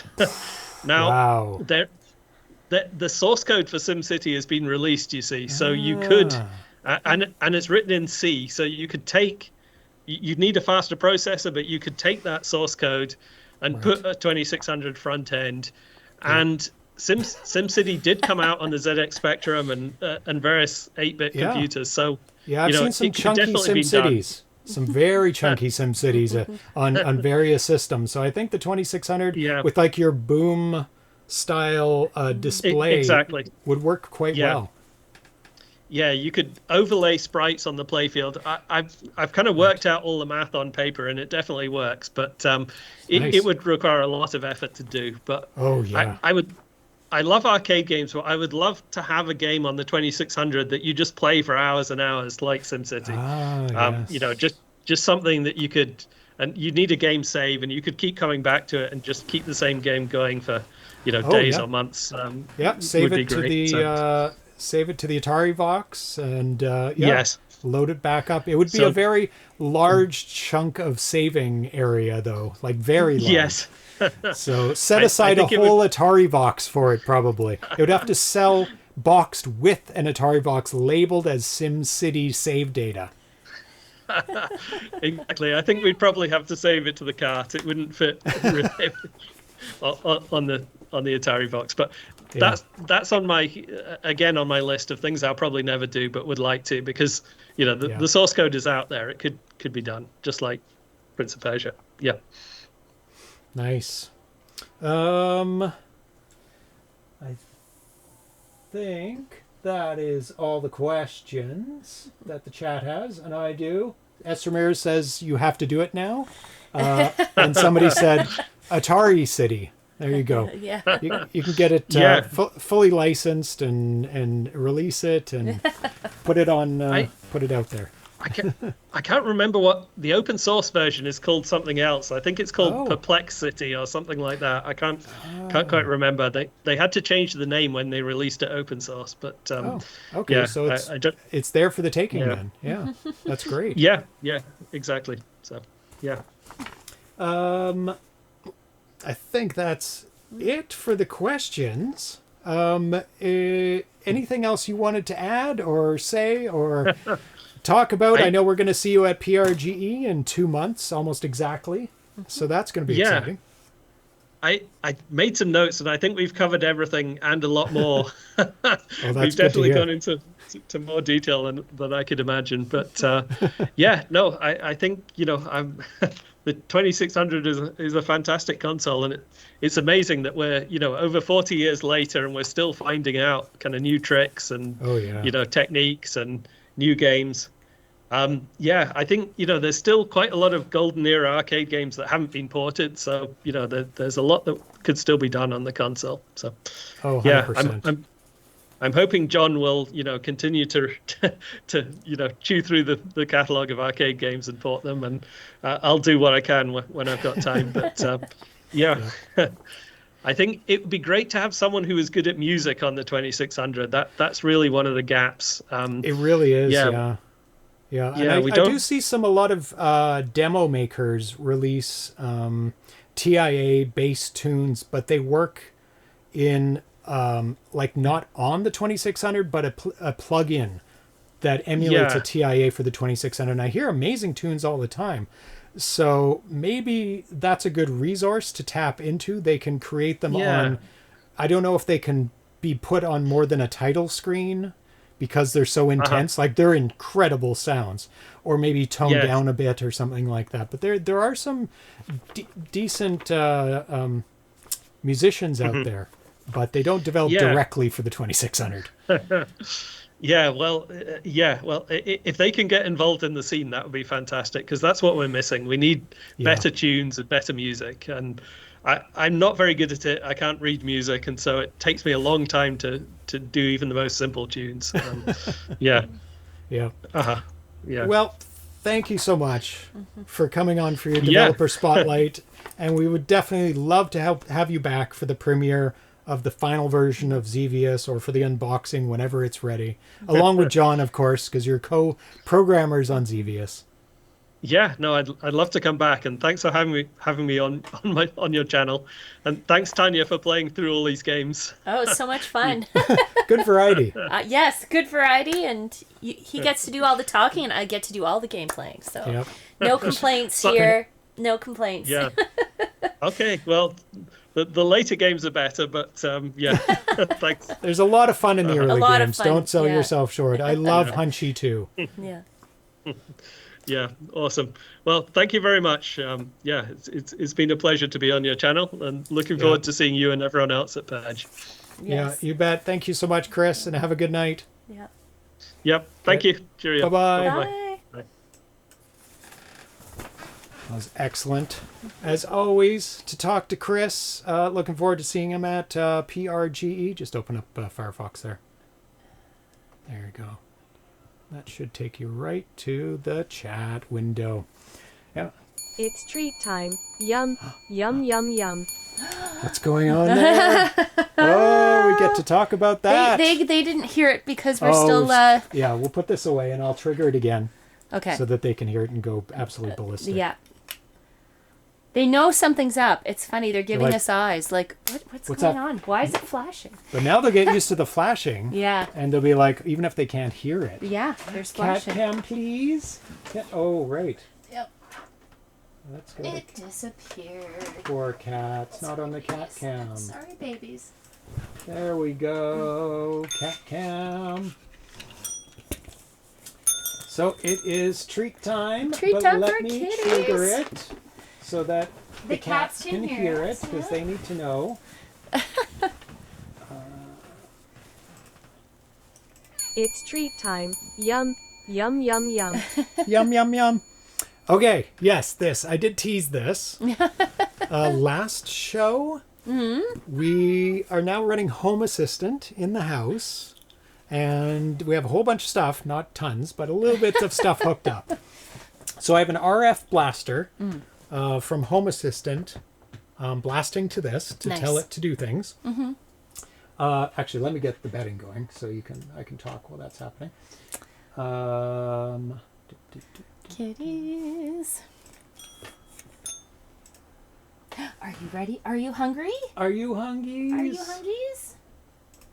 Oh, little kitties. Go cats, go. Yay! Betting time. Time to start betting.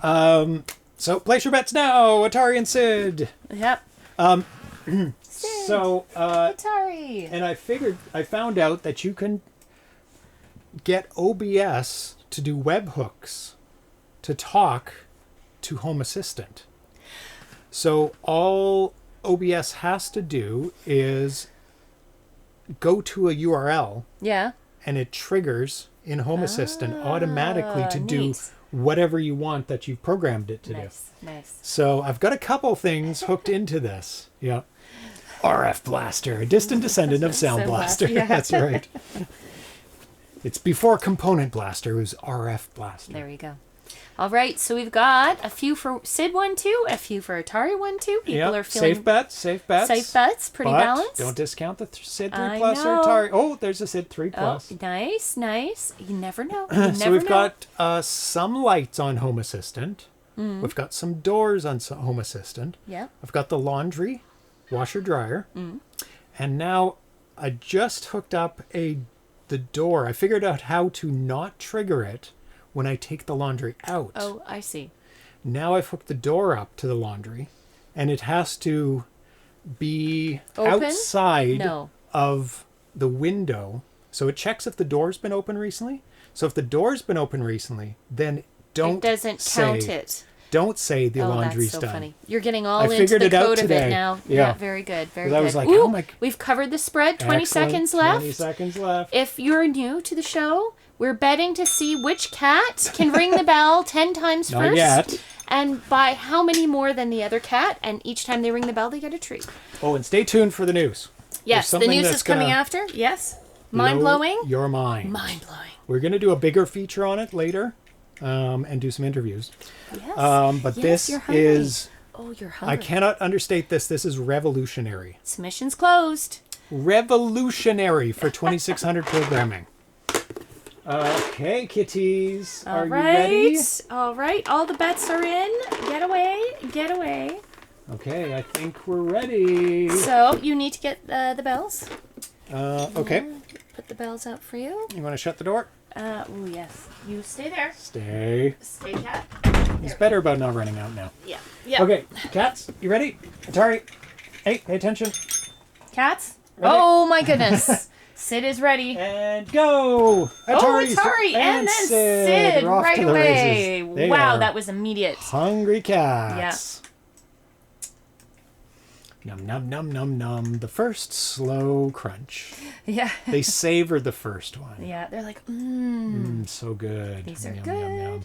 Oh, Atari is back to the bell. Sid, did you hit it? No, There he we go. didn't. I He was going didn't for it. hear it. He tried, but it didn't Yeah. ring. Oh, now they're just swallowing them.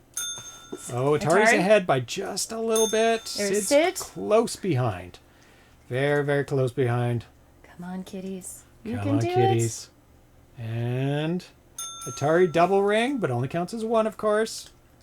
Sid, hit the Sid bell. is missing. He's being distracted. There he you go. goes. He's watching He's about Atari half instead of behind watching now. the bell. But half behind. Atari. He's got 5 points. He's halfway there. Oh, Sid. Sid's catching up a they're little bit. Neck and neck. Caught up a little bit. Oh, Atari's still ahead by a tiny bit. Sid is waiting his turn to ring it after it. There you go. I heard that. It was light, but he hit. Tiniest It's of a rings. light bell ring.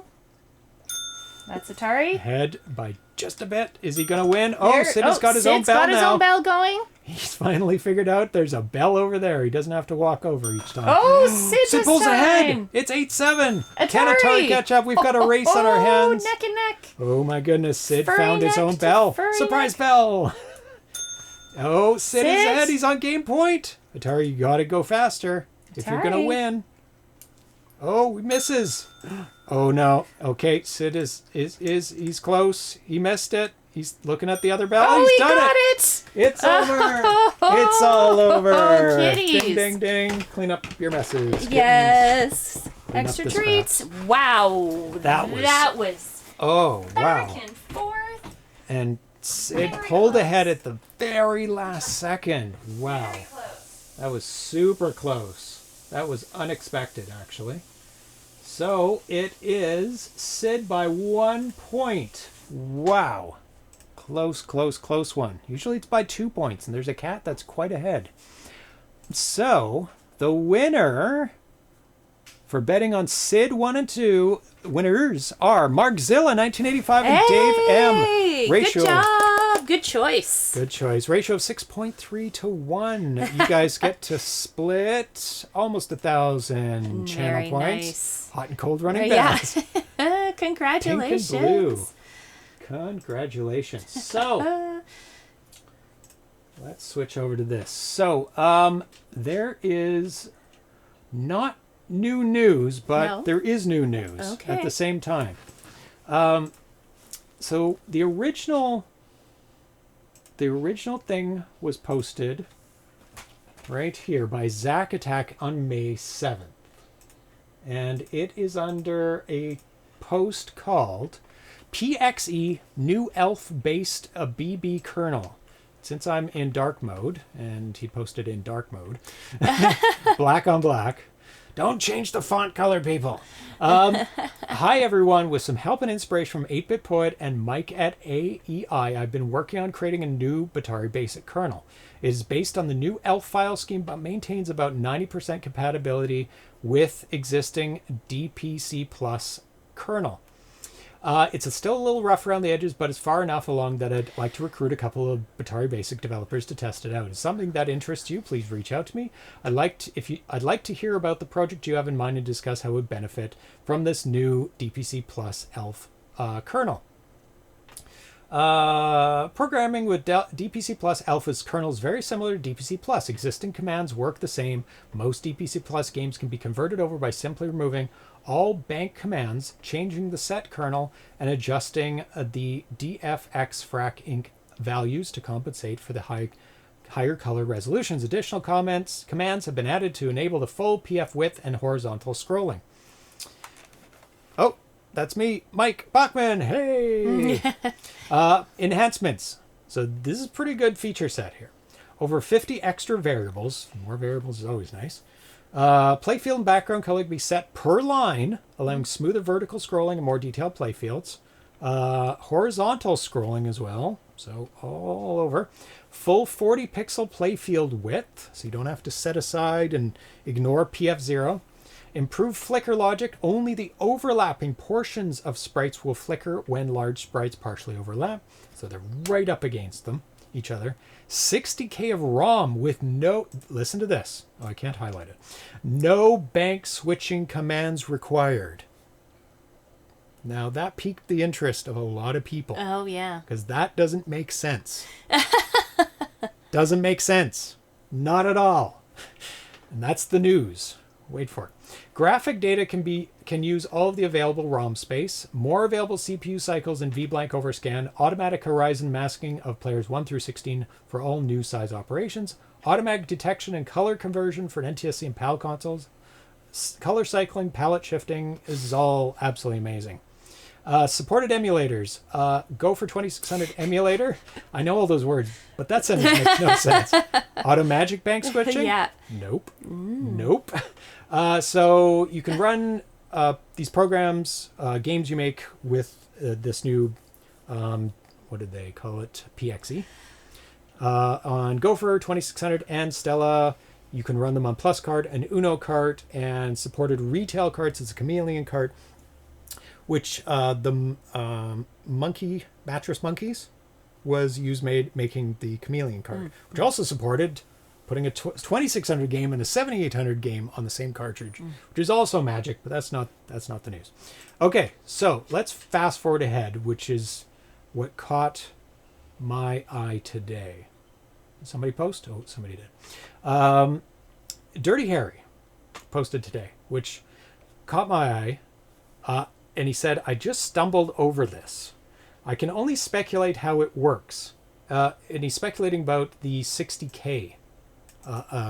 Able to put 60K without bank switching. And Batari asked as well, good speculation, but there's only 32K of cartridge or decimal space on the 2600 memory map. So that does not explain the 60K.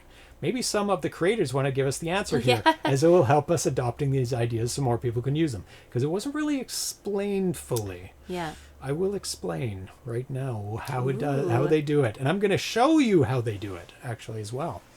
In Stella. I stumbled over this. I can only speculate how it works, but I can offer an educated guess as I wrote Stella's ELF implementation. An ELF ROM really is a partially linked ELF object that retains unresolved calls into a library that emits 6502 code on the fly, instruction by instruction. During the frame, the ARM code emits all VCS instructions. And between the frame, it typically parks the 6502 in Riot RAM to free time for game logic without worrying about the bus. The ELF contains no 6502 code. All the code that is either generated on the fly or executed from Riot RAM to which it is written by generated code. In this case, I think the kernel is in pure C++ that emits the kernel code, and between the frames, the code generated by the BB compiler is run through a simple interpreter while the 6502 idles in Riot RAM. As 6502 code is interpreted, the address space that can easily be extended to 64K. This is only a theory as I'm not involved in PXE, but it matches nicely with the following excerpt from the New Earth symbol table. So I barely understood that when I read it the first time, but when I ran Mike Bachman's game, and we're going to show you on the screen, which is Plan B New Earth, and he released a demo recently of it that we're going to use to show the PXE format. I'm going to restart this in a second. Oh, there, we can see it right there. Built with PXE. So you can see ELF right there. You don't need to hear it, but you can probably hear it through the microphone. Okay, let's stop it there. Now let's go into the code here.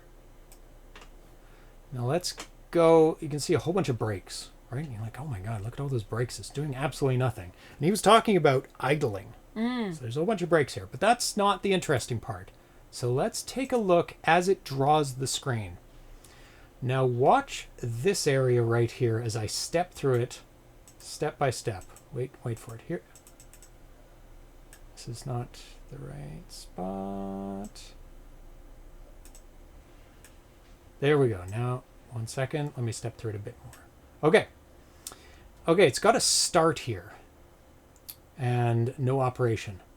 Now, as I step through it, you'll see it's storing to player 1. It loads a 0, and then it says break right there. But when I do a step, it replaces it with store accumulator to playfield 2.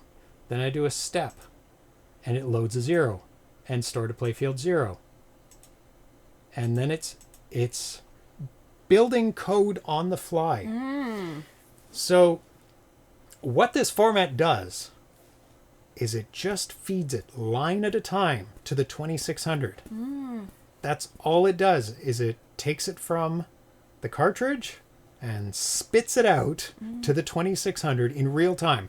There is no logic happening at all. It's just spitting it right back through. Draw this, draw this, draw this, draw this, draw this, draw this, draw this, draw this, draw this. Oh. All it is doing drawing. Constant drawing.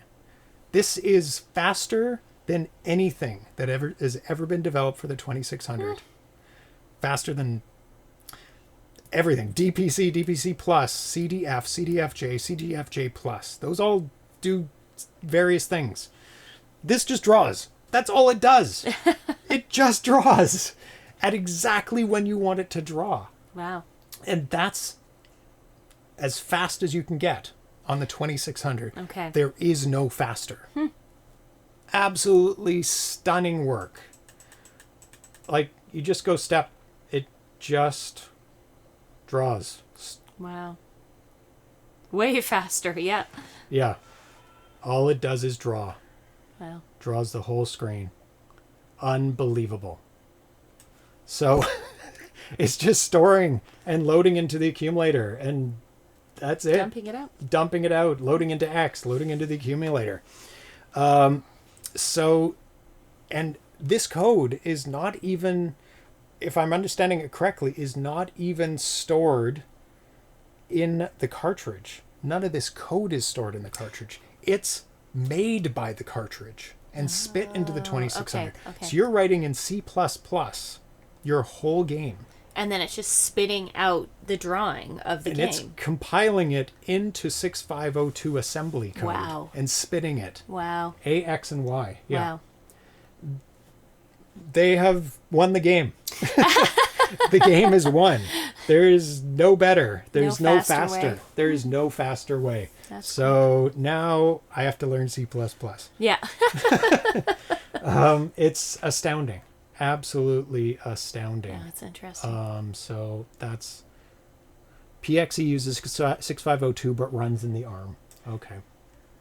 No, you can use Atari Basic, and that's what this thread is about. They've developed a kernel that uses this framework in Atari Basic, so people that already know Atari Basic can program using Atari Basic. Yeah.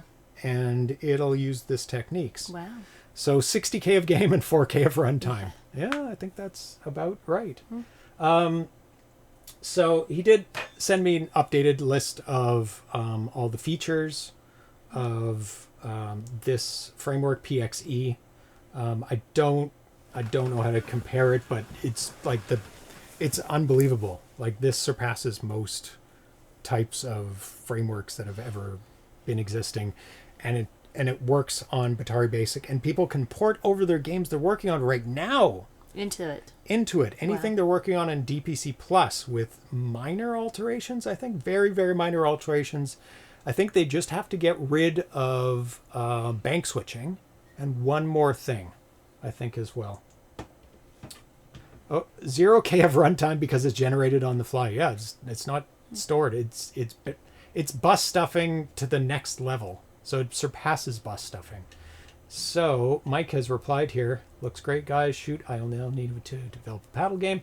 Interpreters have the advantage of allowing anyone to develop code and have that code safely run within a larger system. An interpreter can prevent access to restricted memories, libraries, and physical features where it can interrupt the main kernel, corrupt functionality, ruin synchronization. Sure, it's slower, there are alternatives, but a 6502 interpreter is fairly low complexity, and the speed of any modern processor will still run at 20 to 50 times faster. Seems fast enough.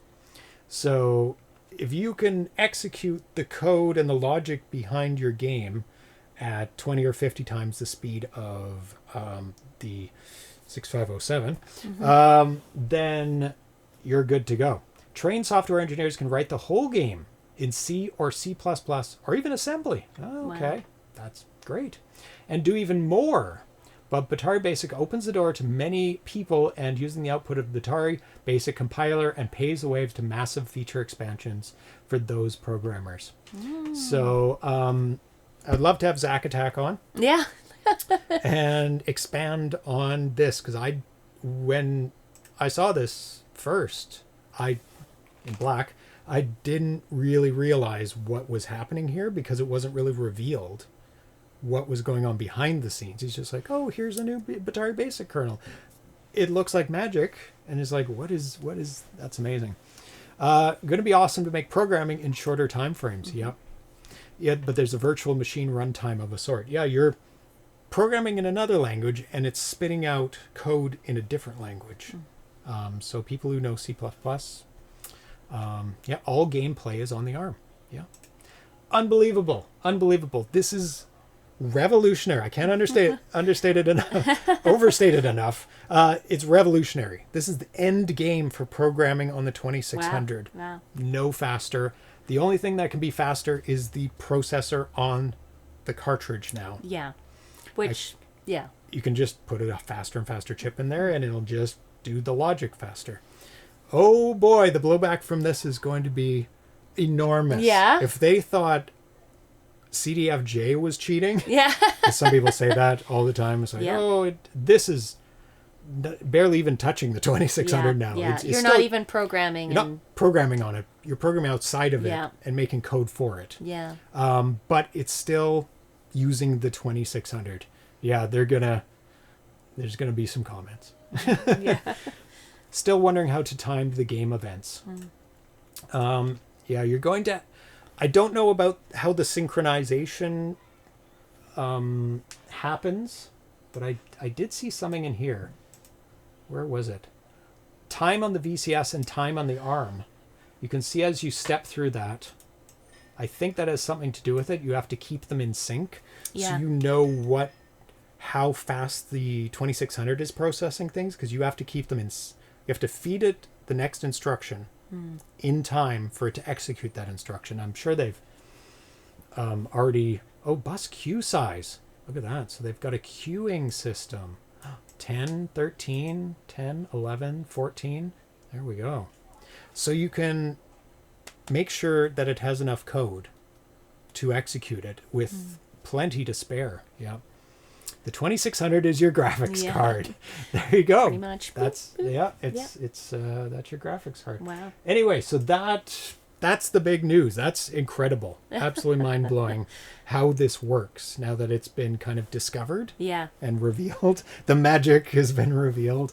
So I'm going to talk to Zack Attack, see if he wants to come on and talk a bit more about it. That's cool. In the near future. And Sound Limit. Yeah. And your sound card too. Yeah. So that's it for today, but let's see what we have coming up on the show soon. The next big event is September 20th to 21st, Atari Age Day. Day 1 and 2, Saturday, Sunday, special days. We're going to have on all the developers for all the new Atari Age games that are going to be in the store soon that were available at PRGE last year. And I'm going to have some more exclusive world premieres that aren't in here yet. I don't know if I'll have them for Friday. Probably for Tuesday, if not Friday. But I can't say what they are just yet. What else is coming up? A big, exciting thing with Carlos Centeno. Exclusive world premiere and live interview September 27th. Just before, a couple weeks before PRGE, and a special guest to be announced. And it will be announced what game it is before we do the show. Okay. So it will be announced. We're going to have some fun before that, though. See if you can guess the game. We're going to give some hints, though. We're going to make it a little bit easier. We're going to make maybe a list of games, and so maybe people can figure it out. Something like that. Okay. Yeah. Okay. Probably in a couple weeks. So beginning of September. But you're going to like it. It's a fun game. I've been beta testing it. It's so much fun. You played it a bit too. Yeah, you played it. I think so. Yep. You didn't hear that, did you? Nope. I whisper very, very quietly.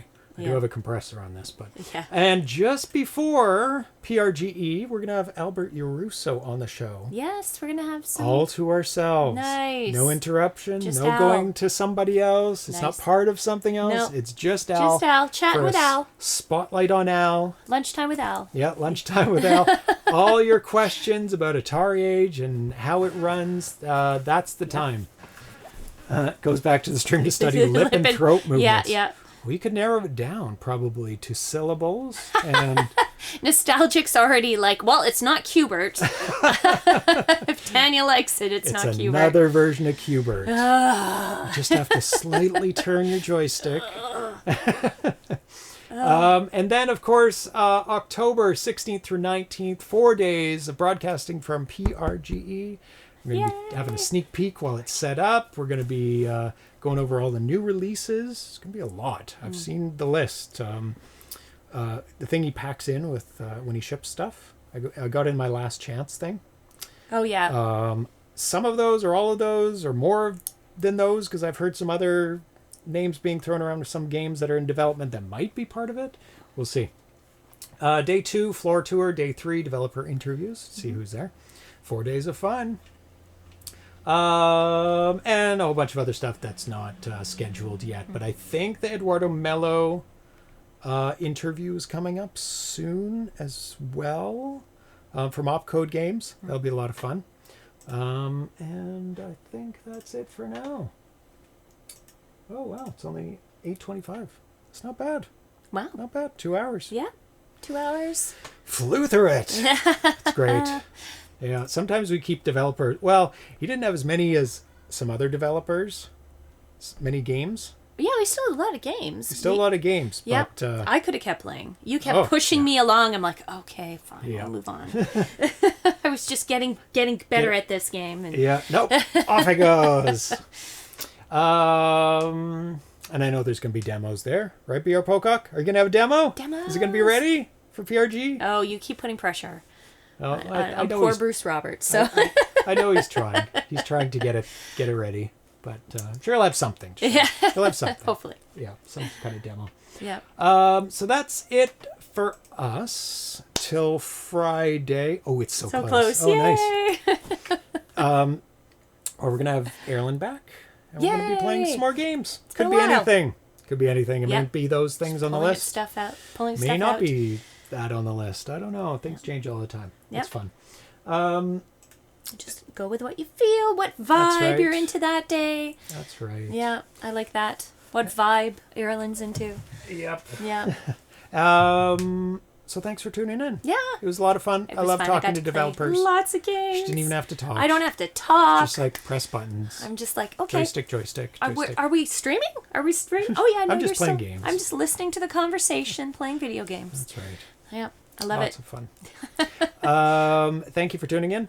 Yes. Chelsea Mao. Danlock84. Yeah. That's a new name. Yeah. Markzilla, Nostalgic, BR Pocock, Gamma Dev, Vitoko, Bachman 50. Dave Markzilla. M-A-Z. S. Ramirez. Who else? Who else? Anybody new names? A lot of the same people, that's fine. And Same chatters. that's it. Scroll and off the screen. lurkers. And Yep. lurkers. So hi to the lurkers. Hello to YouTubers who have stayed this whole time. You don't. Thank you. I know you Thank you don't. for staying. Thank you for staying. And we'll be back on Friday at noon for our regularly scheduled broadcast. So have a great week. Yeah. Stay cool and stay safe. And we'll see you then. Yay. Bye-bye.